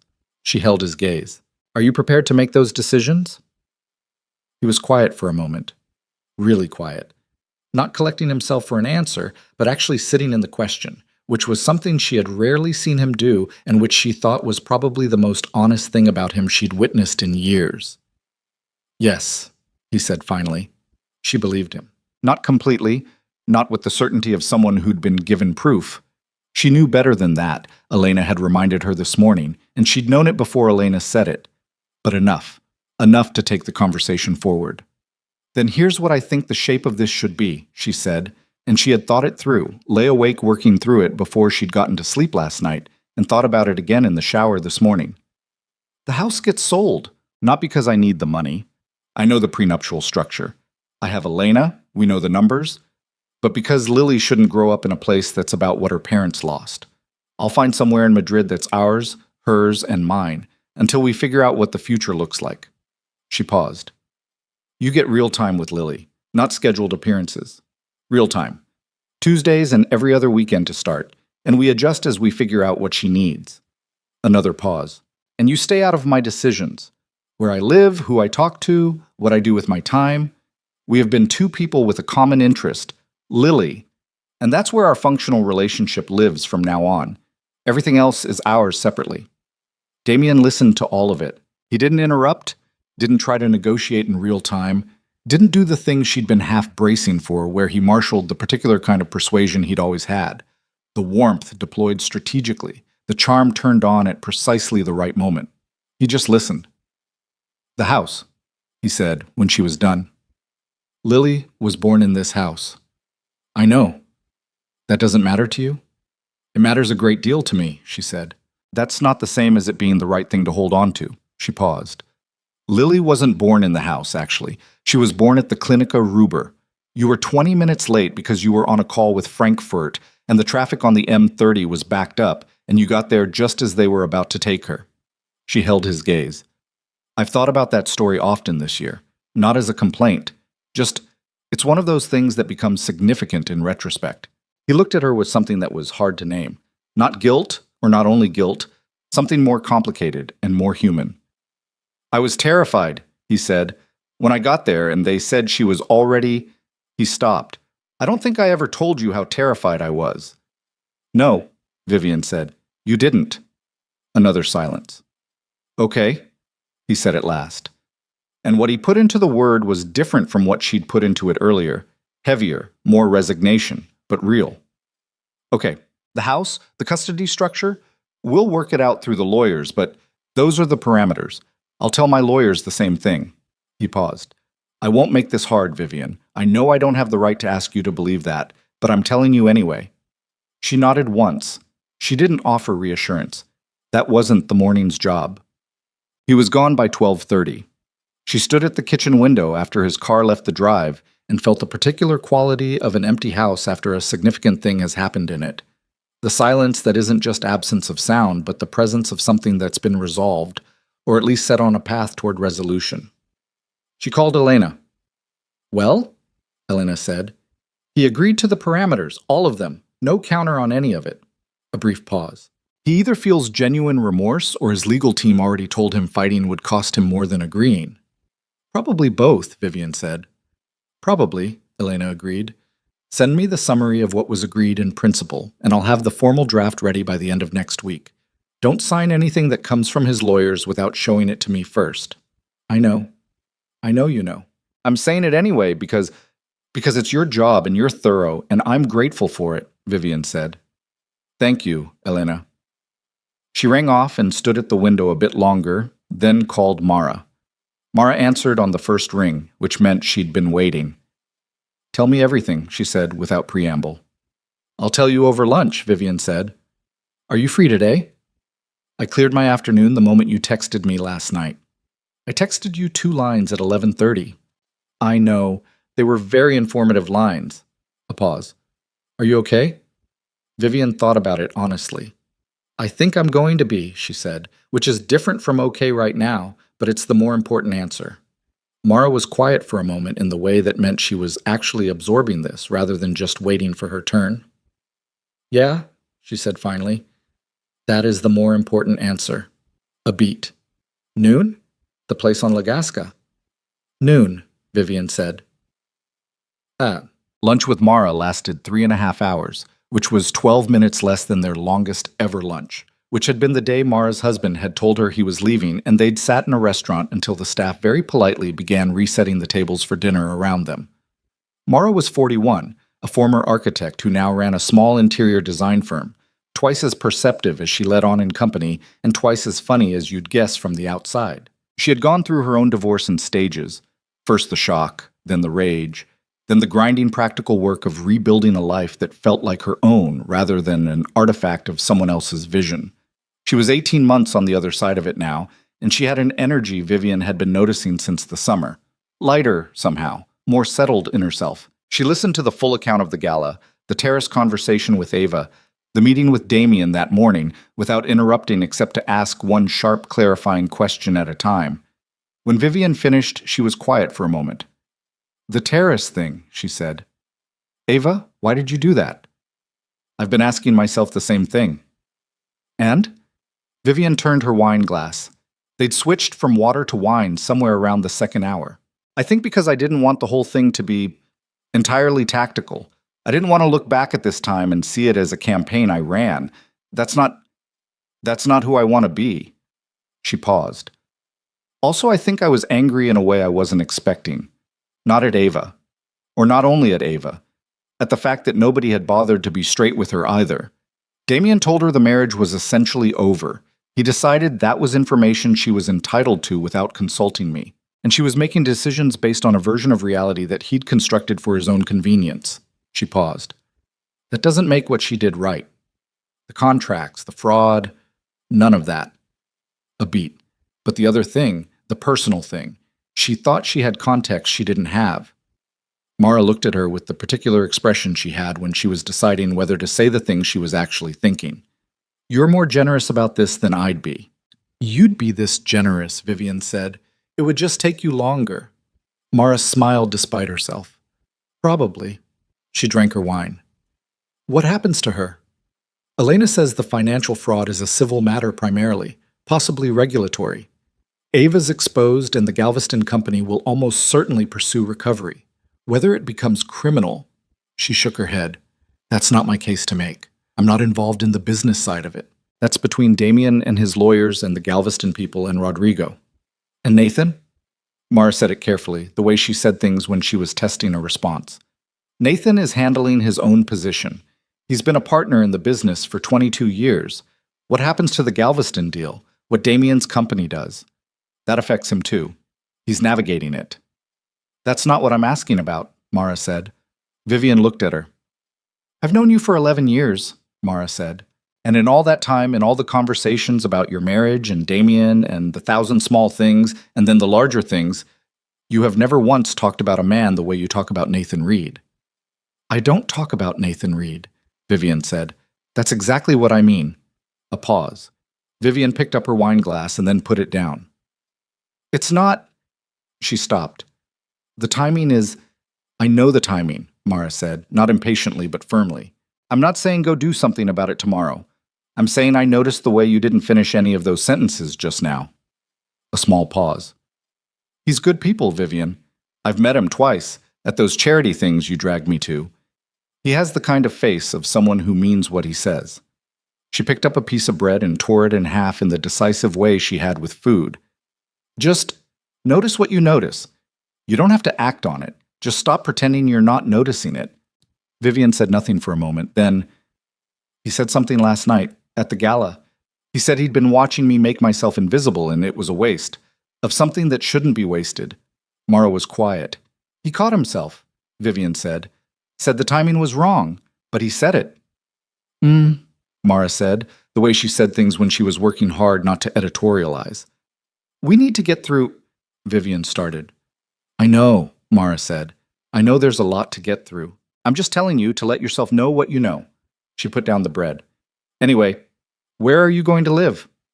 I don't know yet. Somewhere in Madrid for now. Something smaller, ours. She paused. I've been thinking about Paris, actually. Not right away, but at some point.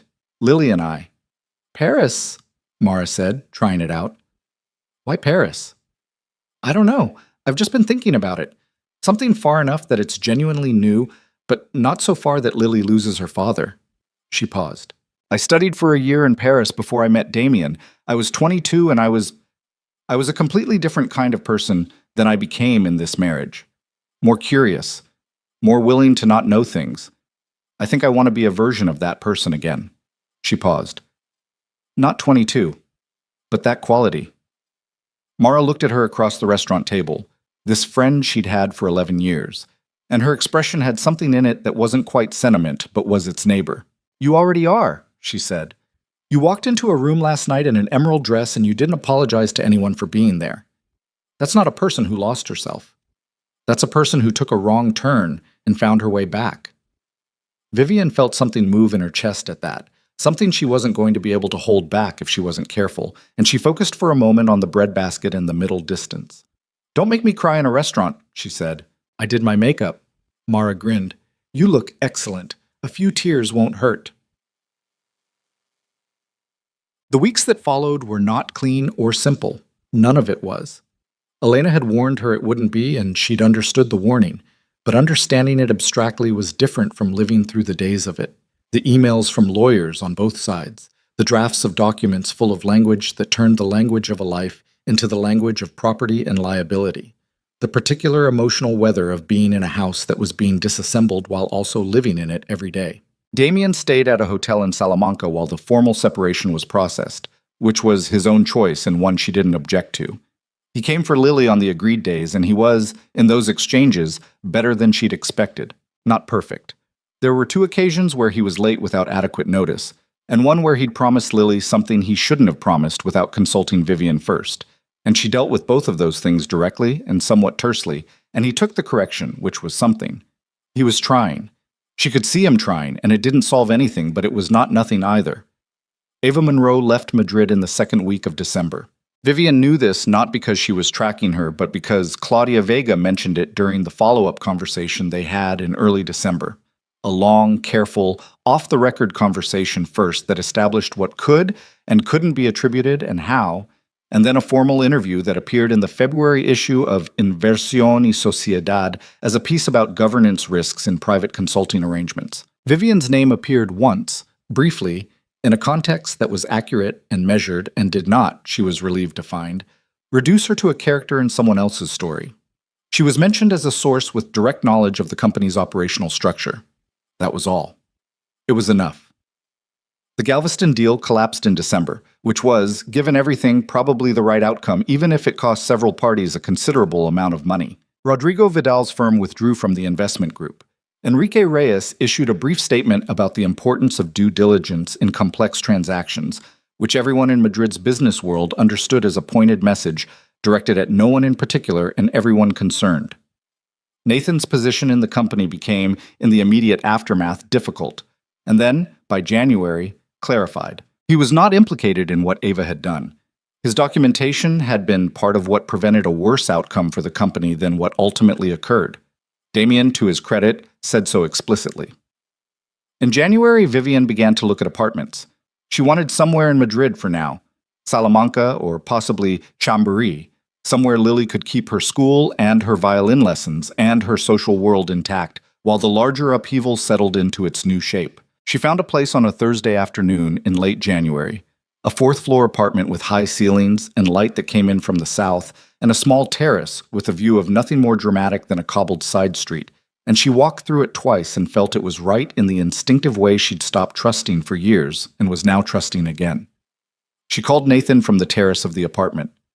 "I found a place," she said. "Tell me about it." She described it: the ceilings, the light, the terrace, the cobblestones below. He listened the way he listened to things quietly, with a quality of attention that made you feel the words were landing somewhere specific, rather than just disappearing into air. "It sounds right," he said. "I think it is." She leaned on the railing. Below, a woman was walking a very small dog that was dressed in what appeared to be a miniature raincoat, which felt like the city being deliberately charming at her. "How are you?" "Getting there," he said. "I spoke to Damien last week, for the first time since—" He paused. "It was strange, short. I don't know what it is yet, what we are." Another pause. "I'm not sure we know how to be whatever comes after 22 years of the thing we were." "No," she said. "Those things take time to figure out." "Yeah." A pause. "There's something I want to ask you." "Okay. Would you, If you're not ready, or if it's too much right now, just tell me and I'll let it be. But would you want to have dinner sometime? Not the way we've been having coffee, just—" He seemed to decide the qualifications were making it worse and stopped accumulating them. "Dinner." She stood on the terrace of the apartment that was going to be hers, in the January light, looking at the cobblestones and the woman with the miniature raincoat dog, who had paused to let the dog investigate something interesting at the base of a lamppost. "Yes," she said. "I'd like that." She felt saying it, the clean, specific quality of something that is true and is being said without modification or apology. Just, yes. Just, "This is what I want," stated plainly in her own voice. "Saturday?" he said, and she could hear in his voice clearly that he'd been holding the question for a while. "Saturday," she agreed. She stayed on the terrace after they rang off, a few minutes more, letting the January air move around her. The lease paperwork was inside on the kitchen counter, waiting for her signature. Lily would see it this weekend. They'd pick a color for her room together. Lily would choose something impractical, probably, some complicated shade she'd seen somewhere and fixated on, and Vivian would negotiate it into something they could both live with, and the room would end up something unexpected and entirely Lily's. She thought briefly about the last time she'd stood somewhere new and felt it was hers. She couldn't quite remember when that was, a long time ago, before the marriage had become the primary thing she organized herself around, before she had gradually, without noticing, handed over the task of deciding what her life looked like. She picked up the pen from where she'd set it on the railing. She signed the lease. The Saturday dinner was not romantic in any cinematic sense. They went to a small Basque place in Chamberí that Nathan had been going to for years.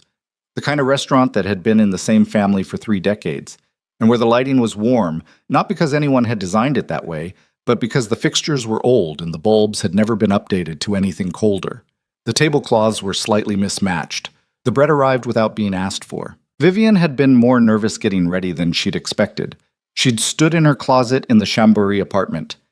She'd been in it 2 weeks by then, still partially in boxes in certain rooms, Lily's bedroom fully unpacked because that had been the first priority. And she'd felt something she recognized from a very long time ago, from being in her early 20s and getting ready to see someone she actually cared about impressing. It was uncomfortable, and also, underneath the discomfort, something she hadn't felt in a long time. alive to the moment, present in a way that mattered. She wore a dark blue dress she'd had for 2 years and never found the right occasion for. It was not the emerald. The emerald had been for a different night, a different kind of statement. This was just a dress she liked on herself and had never worn, and it was time to wear it.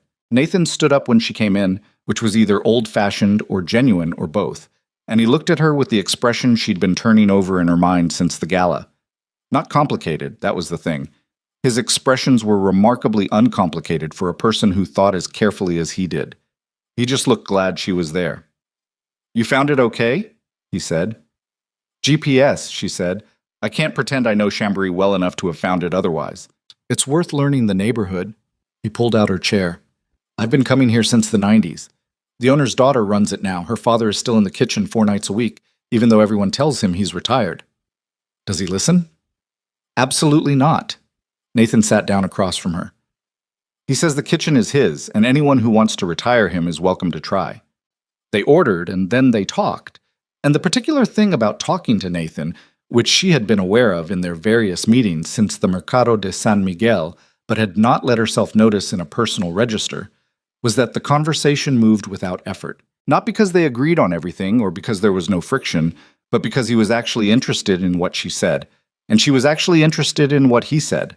And in her experience, that combination was considerably rarer than it should have been. They talked about the apartment, and what she was still unpacking, and what she'd decided to leave in storage and let go of later. They talked about Lily's reaction to the new place, which had been, characteristically Lily, a period of approximately 48 hours of pronounced skepticism, followed by a full-scale emotional adoption of the new space, including renaming her room the Butterfly Headquarters, the logic of which remained private to Lily. "She's going to be extraordinary," Nathan said. "She's already extraordinary," Vivian said. "The question is whether she'll be manageable." She paused. "She asked me last week why Nathan didn't come for dinner anymore. She said you were the one who always knew what she was drawing without having to be told." Nathan smiled at that, something private in it. "She drew a picture in October and told me it was a robot fighting a cloud. I said it looked like a robot winning the argument, and she said that was exactly right. The cloud had said something rude." Vivian looked at him. "She told you the cloud had been rude?" "The cloud had implied the robot wasn't waterproof, which the robot found insulting. Reasonably. He was completely sincere about this. I told her the robot had a strong case, and she agreed." Vivian put her fork down and laughed. An actual laugh, full and unguarded, the kind that surprised her coming out. It had been a while since she'd laughed that way. Not the social version, not the appropriate-to-the-moment version. The kind that didn't ask permission first. Nathan watched her laugh, and his expression did the thing she'd noticed before. Simple and unambiguous, just glad. The dinner lasted 3 hours. They split a bottle of wine and then agreed on a second glass each, and both slowed down on the second glass in the mutual wordless way of two people who are enjoying themselves and do not want the thing that's impairing their judgment to do any impairing. When they walked out, it was 10:30, and the street was cold, and they stood on the cobblestones outside the restaurant, and the moment had the particular quality of an ending that both people are aware has a question embedded in it. "I'll walk you home," Nathan said. "If that's—" "It's 3 blocks," she said. "I know." She looked at him in the streetlight. "Okay," she said. 3 blocks. They walked slowly, which was its own kind of decision. At the door to her building, he stopped, and she turned to face him. And the question that had been in the evening since the bread arrived was right there between them, obvious and patient. "I'm not going to pretend this hasn't been—" he started. "Nathan," she said, "I know." "I want to be careful," he said, "with you, with the timing of it. You've got a lot that's still moving," she agreed. "I know that too." She looked at him directly. "I'm 32 years old and I have a 5-year-old daughter, and I just signed a lease on an apartment that's still in boxes, and my divorce isn't finalized, and my life is about 60% question marks right now." She paused. "And I also know what I know. I'm not 22. I don't need perfect conditions to recognize something that's true." He was quiet for a moment. "What are you saying?" "I'm saying let's do this right. Whatever this is. Slowly. With clear eyes." She held his gaze. "I'm saying yes, Nathan, to whatever this is, done at the right pace." He looked at her for a moment, just looked at her, and then he did something she hadn't expected. He reached out and tucked a strand of hair behind her ear, very gently, a small, ordinary gesture, the kind of thing that means more than the larger ones because it isn't trying to mean anything. Slowly, he said, clear eyes. Yes, she said. He kissed her on the cheek, which, given everything that had just been said, was exactly the right calibration, and then he walked back down the cobblestones toward the main street, and she watched him go.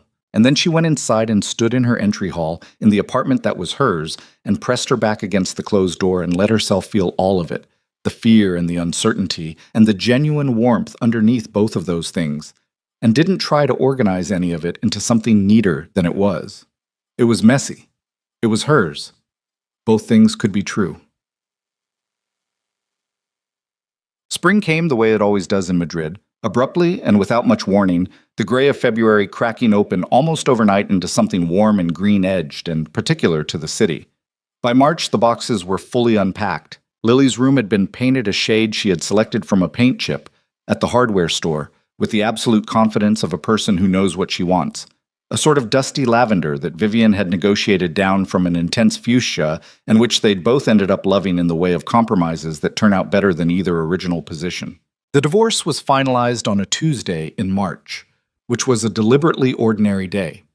Vivian had told Elena she did not want to make an event of the signing, did not want to mark it as something dramatic in either direction. It was a document being finalized, the formal close of something that had already ended in the ways that actually mattered months ago. She signed her name, Elena made sure everything was correctly executed, and then Vivian went and had lunch by herself at a small place near Elena's office, a sandwich and a coffee, and sat in the spring light and thought about 8 years. She thought about the good parts. There had been good parts. She was old enough and honest enough to hold both things at once. The genuine joy of the early years and the way it had curdled, and the particular human tragedy of two people becoming strangers inside a life they'd built together.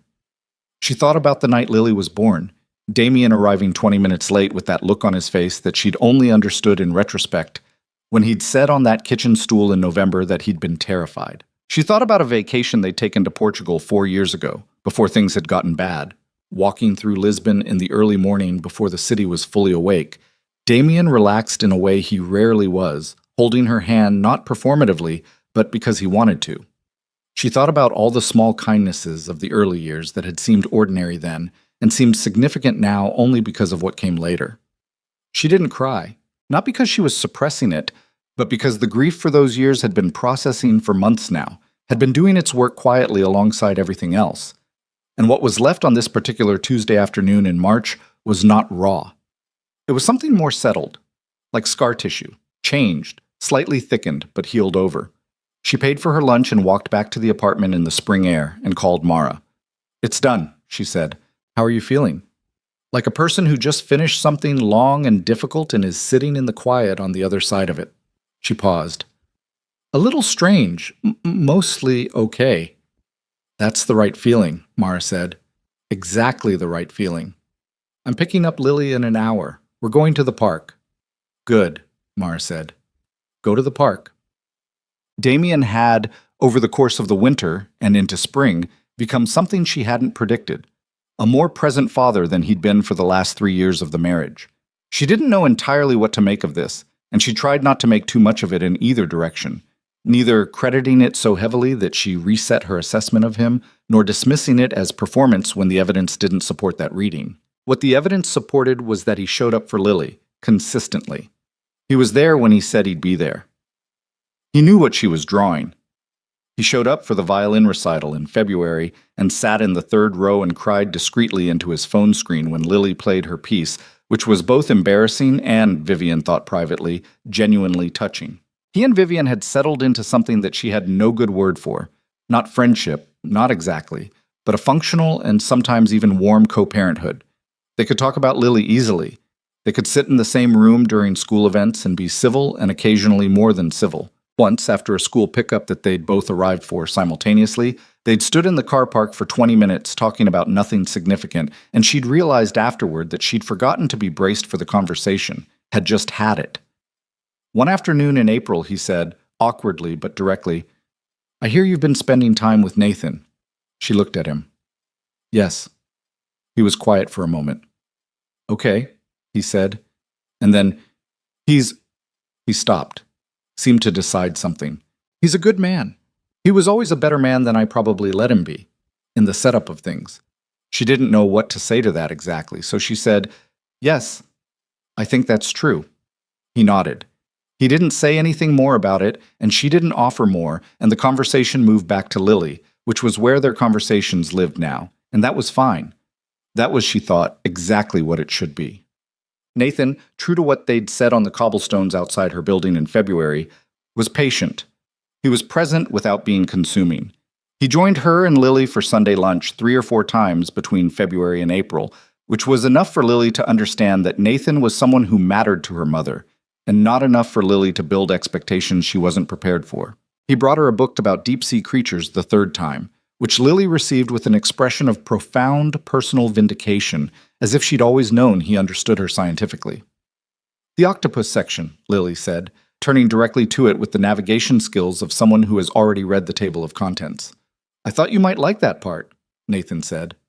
"The octopus can unscrew a jar from inside," Lily said, "for escaping." "I know. I thought that might be useful information." Lily looked at him with great seriousness.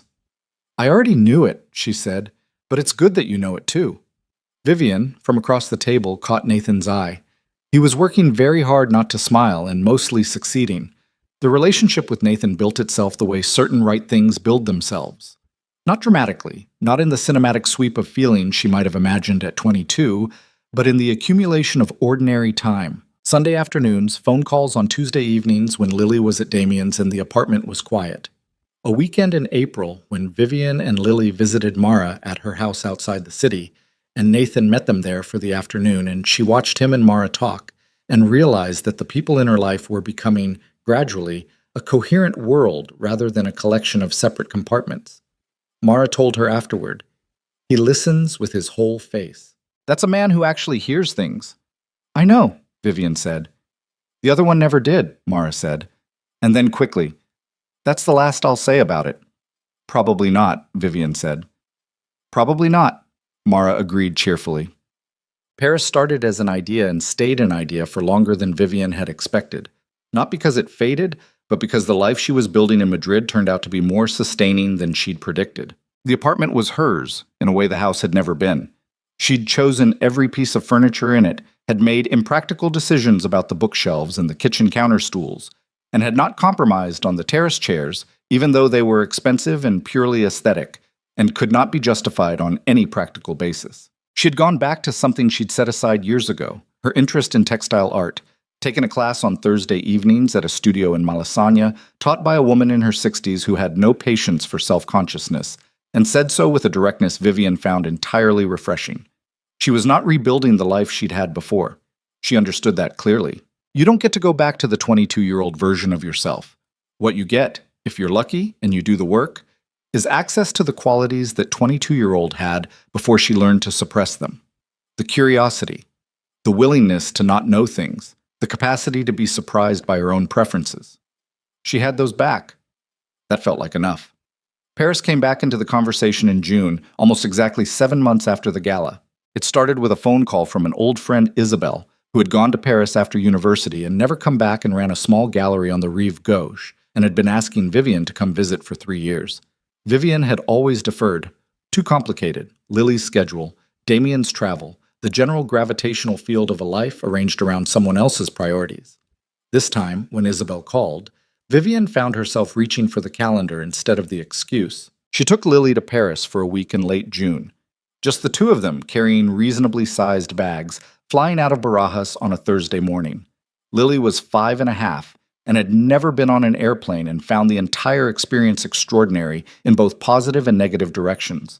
The takeoff was terrifying, and then immediately the best thing that had ever happened, and she would like to do it again right now. The landing at Charles de Gaulle produced a detailed assessment of French airport design compared to Madrid's, which she delivered with the confidence of an infrastructure critic. Isabelle had found them an apartment rental in the Marais, small and slightly crooked in the way of old Paris apartments, with windows that looked onto a courtyard, and a kitchen that had approximately the right number of things in it for making coffee and reheating things from the boulangerie. Lily immediately established that the courtyard below was visible from the kitchen windowsill if you stood on your toes, which she did every morning. Vivian had not been to Paris in almost a decade. The year she'd spent there at 22 lived in her memory with a particular quality of light, the specific gray-white luminosity of Paris in winter, the way the city held a kind of beauty that was less about any individual thing and more about the accumulated effect of everything being arranged with extraordinary intention. She had forgotten, or more accurately, she had been somewhere else for long enough that the memory had gone quiet, how the city made her feel, which was herself, even more precisely herself than usual. She and Lily walked everywhere.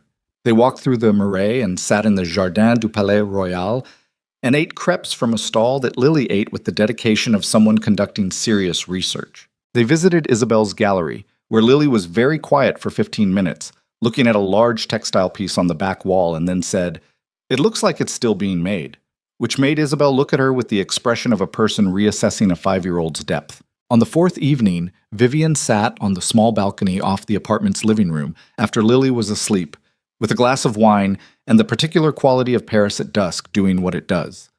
The light going slowly golden and then amber over the rooftops, the sounds of the street below changing their register as the evening arrived. She called Nathan. "How is it?" he said. "It's—" She tried to find the word and couldn't quite.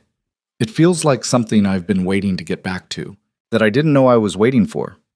"That's Paris," he said. "It does that." "Have you spent much time here?" "Some. Not enough." A pause. "Lily?" "Asleep. She walked about 11 kilometers today. I have the data because she was wearing Damien's old fitness tracker, which she's been using to monitor her step count and assesses whether each day was adequate based on criteria she has not fully disclosed." Nathan laughed. "What was today's verdict?" "Excellent. High marks. She ate 2 crepes, which she also logged." "She's going to run something someday," he said. "I don't know what, but something." "I think so too," Vivian said. She looked out over the rooftops. "I've been thinking about Paris more seriously than before. Not right away. Not with everything still settling, but as a real thing, not just an idea." She paused. "How would you feel about that?" A pause on his end, not an uncomfortable one. "I would feel like a man who has been thinking about what comes next professionally anyway," he said carefully, who has been asking himself whether what he does has to be done from Madrid specifically. Another pause, longer. "I would feel like I'd want to be part of whatever conversation you're having about this." She understood what he was saying. Not a declaration, not a plan, but a direction. The two things moving the same way. "Okay," she said. "Let's have that conversation. Not tonight, but let us have it." "Yes," he said. "Let's." She stayed on the balcony for another hour after they hung up, not thinking very hard about anything, just being in the city with the wine and the evening light and the sound of Lily breathing through the open window behind her, that total committed breathing of a child who has done 11 kilometers in one day and earned her rest. Paris happened 14 months after that evening on the balcony. Not because it was easy or because all the pieces lined up perfectly. It wasn't, and they didn't.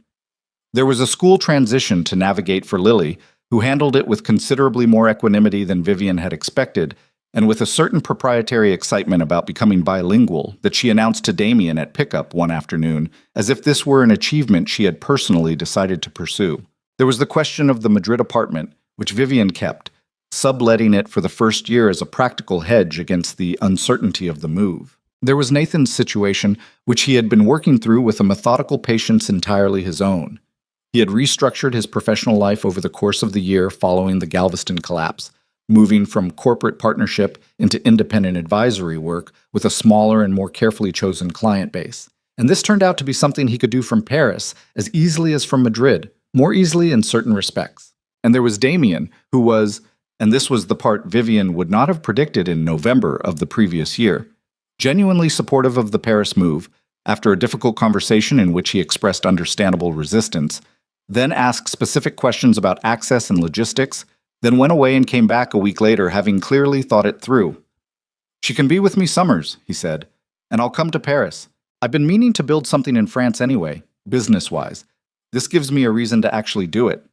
She looked at him across her kitchen table. She'd moved the meetings to her apartment now, neutral ground both ways, and thought about all the versions of this conversation she'd imagined over the past year, none of which had included him being reasonable. "You're being reasonable," she said, not entirely able to keep the surprise out of it. He made a face. "I'm trying," he said. "It's taking more effort than it probably should." A pause. "She's going to be extraordinary in Paris. She's going to speak French with no accent in 6 months, and she's going to come home and be slightly superior about it, and I'm going to pretend to find it irritating and secretly think it's the best thing I've ever heard." He paused. "I know what it costs to be the one who stays. I'm not—" He stopped, started again. "I'm choosing to see it as a gift, the easier choice." It was the most honest thing he'd said to her in years, maybe longer. "She loves you," Vivian said. "Whatever else, she loves you, and you're going to be a bigger part of her life because you'll have to be deliberate about it, not just proximate." He looked at her steadily. "Is that how it works?" "It's how it worked for me," she said. "I had to become deliberate about my own life. It turned out that was better than just being in it." He was quiet for a moment, then, "Nathan's going too." "Yes." Another pause. "Are you—" He seemed to be deciding whether to ask, "Are you happy? With him?" She thought about the question. It was, she realized, the first time he'd asked her something like that, genuinely asked, as if he actually wanted to know. Yes, she said. Not in the uncomplicated way. We're two actual people with histories and imperfections, and we have hard conversations sometimes, and there are things we're still figuring out. But yes, in the way that matters, yes." He nodded slowly. And something crossed his face that she thought was probably complex enough that even he couldn't fully read it. Something that might have been grief, or relief, or both, or the specific emotion of seeing clearly, too late, the value of something you made the wrong choices about. "Good," he said. And he meant it, imperfectly, with the full weight of what it cost him to mean it, but genuinely. I'll chat. They arrived in Paris on a Saturday in September. Vivian and Lily, and 3 suitcases and a box of books and a rolled-up silk scarf that had belonged to Vivian's grandmother, and that she'd carried through every move she'd ever made as a matter of principle. Nathan had been in Paris for 3 weeks already. Having gone ahead to deal with the practicalities of their apartment, they had found a place in the 11th arrondissement, a neighborhood with a particular mixture of the everyday and the beautiful, where the boulangeries were excellent and the streets were unpretentious, and the light in the apartment in the late afternoon did something she had decided was entirely worth the slightly awkward bathroom. He met them at the airport with a sign, which he'd made himself on cardboard in Lily's requested color scheme of purple and gold, that read, "Carter Women, Paris welcomes you." Lily saw it from 20 meters away and did not walk the last 20 meters but ran them. He caught her, which required bending down considerably, and stood back up with Lily in his arms, who was telling him something rapid and detailed about the airplane and the French customs official who had looked at her passport with great seriousness, and the croissant she'd eaten in the terminal, all of it delivered simultaneously and without apparent concern for the sequencing. He listened to all of it. Vivian reached them, and he shifted Lily to one arm and put the other one around her, and she leaned into him briefly, in the arrivals hall of Charles de Gaulle, with the noise of the airport around them. "Welcome home," he said quietly, into her hair. She pulled back and looked at him, and what she felt in that moment was not the dramatic crescendo of something she'd been waiting for, but something quieter and more durable. The feeling of being in the right place at the right time with the right people, which sounds simple and is in practice one of the hardest things to arrive at in a life. "We need to take the RER, Lily said, from Nathan's arms, with administrative urgency. "I want to see the city from the train." "We're taking the RER, Nathan agreed. "And then I want to see our street," Lily said. "And the bakery, Chief, and—" Nathan said, "There's a bakery." "There's a bakery," he confirmed. "Is it good?" "It's excellent." Lily considered this with her characteristic judicial gravity. "I'll have to verify that," she said. The first year in Paris was not uncomplicated, because nothing real is uncomplicated, and they were real people making a real life in a city that rewarded the people who took it seriously. Lily's French, as predicted, was native level within 7 months, at which point she began correcting the accents of tourists from her position in the bakery line, which the baker found hilarious and Vivian found mortifying in a way she couldn't quite be fully sincere about. Nathan's advisory work established itself more easily than he'd expected, partly because Paris turned out to have an active appetite for the kind of clear-eyed governance analysis he'd developed out of necessity during the Galveston crisis. Vivian went back to school, not for anything so formalized as a degree, but for a series of courses in textile design and art history that fed something she'd kept half alive for years, and now wanted to develop properly. They argued sometimes, Nathan and Vivian. This was one of the things she'd been most wary of in the abstract. She'd been in a relationship for 8 years with a man she gradually stopped arguing with because it stopped feeling worth the cost. And the cessation of conflict had been, she understood in retrospect, one of the first signs of something going wrong. With Nathan, the arguments were sometimes difficult and sometimes stupid, and occasionally about things that were really about something else entirely, which is the nature of arguments between people who are actually honest with each other. They always came back to the table. That had been her condition going in, stated plainly. If something's wrong, we say so. He'd agreed and meant it, and there had been several occasions where she'd held him to it when the easier thing would have been to let it pass. She held him to it. He was grateful for it. That was the shape of them. Damien came to Paris in November for Lily's school play. She had a speaking part, 2 lines, delivered with the stage commitment of someone who believed the back wall of the theater also needed to hear clearly. He stayed in a hotel near the Opera, and he sat in the audience in the school gymnasium, and he cried again, quietly, into a folded program. And afterward, he took Lily to dinner at a restaurant she'd selected with several weeks of research, and he ordered whatever she recommended with complete deference, which she found appropriate. Vivian and Nathan sat 2 rows behind him during the play. Afterward, they spoke briefly, the 3 of them, standing in the school corridor while Lily collected her things. It was not exactly comfortable, and it was not exactly awkward. It was what it was, the specific texture of adults who have complicated shared history and a child they all love learning how to be in the same room about it. She was great, Damien said. She's been practicing those 2 lines for 3 weeks, Vivian said. She had notes on tone. Notes on tone. He looked faintly awed. Of course she did. He shook Nathan's hand when they parted, which was brief and not warm exactly, but genuine. They were not friends, and probably would not be, but they could be in the same corridor, and that was something. The wedding happened the following spring, on a Saturday in April, which was Lily's preference. She had opinions about every aspect of the planning, which Nathan had encouraged by asking her opinion about things, and then they'd both had to live with the results, which Vivian thought was a fair consequence. Lily chose the flowers, white and yellow, because she liked things that looked like the sun had made them. And she was the one who delivered the rings, which she did with an expression of such solemn official weight that the officiant nearly lost her composure. It was small, 14 people in a courtyard restaurant in the Marais that belonged to a friend of Isabel's, with good food and a table that was almost too long for the space, and an April afternoon that was warm enough to have the doors open, but not so warm that anyone was uncomfortable. Damien did not attend. He had been invited. Vivian had made the offer genuinely, and without agenda, thinking of what Lily would make of things later, and he declined with a brevity and dignity she respected. He sent flowers instead, which arrived that morning, white and yellow, which either meant he'd thought about it carefully or that he'd asked Lily what the flowers were, and ordered accordingly. Both possibilities seemed true to who he was becoming.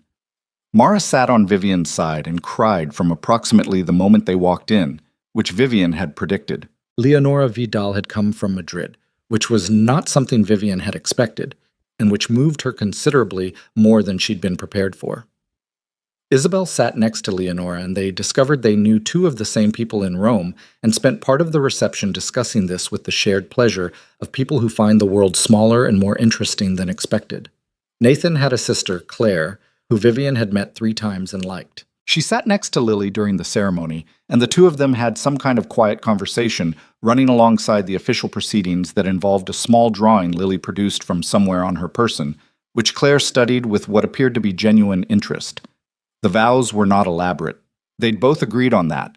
Neither of them wanted the elaborate kind, the ones that tried to account for everything in advance or that promised perfections they couldn't guarantee. What they said was simpler than that they saw each other, that they had chosen each other with full knowledge of what choosing meant, with history and imperfection and the specific weight of being actual people, that they intended to keep doing it. Lily, holding the rings, looked at her mother during this, and her expression was, Vivian would think about this expression for years after, would think about it when Lily was 12 and 14 and 22, and the expression would seem both the same and differently understood.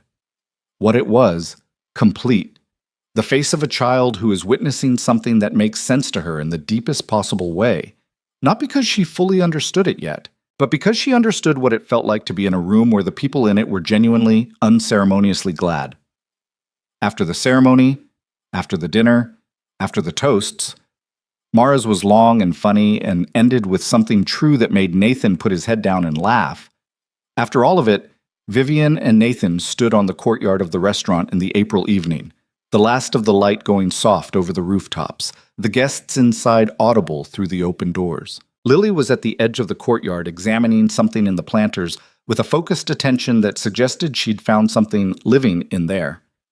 "Hey, Lil," Vivian called. Lily looked up. "There's a caterpillar," she said, with the satisfaction of discovery. "Is it okay?" "It's excellent," Lily said with authority, and went back to it. Nathan's hand was warm in hers. She didn't look at him right away. She looked at her daughter crouched over a courtyard planter in Paris in April, entirely absorbed, entirely herself. She thought about the woman who had stood in a hallway 8 months pregnant, reading a dry cleaning receipt and put it back in the pocket. She thought about the woman who sat on the edge of a bed and looked at a wall for a long time. She thought about the car ride to the gala, the 40 minutes she'd given herself to be afraid, and the way she'd stepped out onto the cobblestones in an emerald dress and simply decided to be the full size of herself. She thought about all the small decisions inside all of that.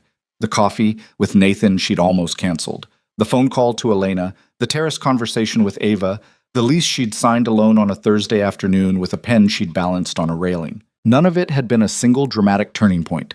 It had been 100 small deliberate choices made in sequence, each one a little harder and a little more honest than the one before. That was the thing nobody told you about starting over.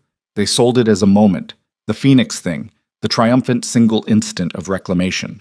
But the actual experience of it was much more granular and much less cinematic. It was getting out of bed when you didn't know what you were getting out of bed for yet.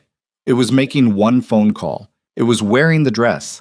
It was saying yes when you meant yes and saying wait when you needed more time and saying no to the things that had been slowly narrowing you for years. It was showing up, repeatedly, as yourself. Even when yourself was uncertain and tired and not entirely sure what came next. And you kept doing that imperfectly and consistently until one day you looked up and the life around you was one you'd actually built rather than one you'd stumbled into and stayed in out of inertia and fear. It didn't look like the life she'd thought she was building at 24. It didn't look like anything she could have planned in advance. It looked like hers. Nathan's hand tightened around hers, and she turned to him, and the evening light was doing its April Paris thing across the rooftops, and her daughter had found a caterpillar, and the people inside were laughing at something, probably Mara. "You okay?" Nathan said. "Very okay," she said. He looked at her the way he looked at her, and she looked back, and Lily called out from the planter that the caterpillar was moving with intention, which she reported as positive data. The evening held them all, gently, and didn't ask for anything more than what it was. Neither did she. That had been the whole lesson in the end, and it had taken her longer to learn it than she would have liked, and she was grateful she'd learned it at all. That a life built on the honest terms of who you actually are is worth more than any version of your life that requires you to be smaller than you are to sustain it, and that it's never too late to choose it, even from a hallway, even holding a receipt, even standing very still in someone else's room, already knowing it's time to move.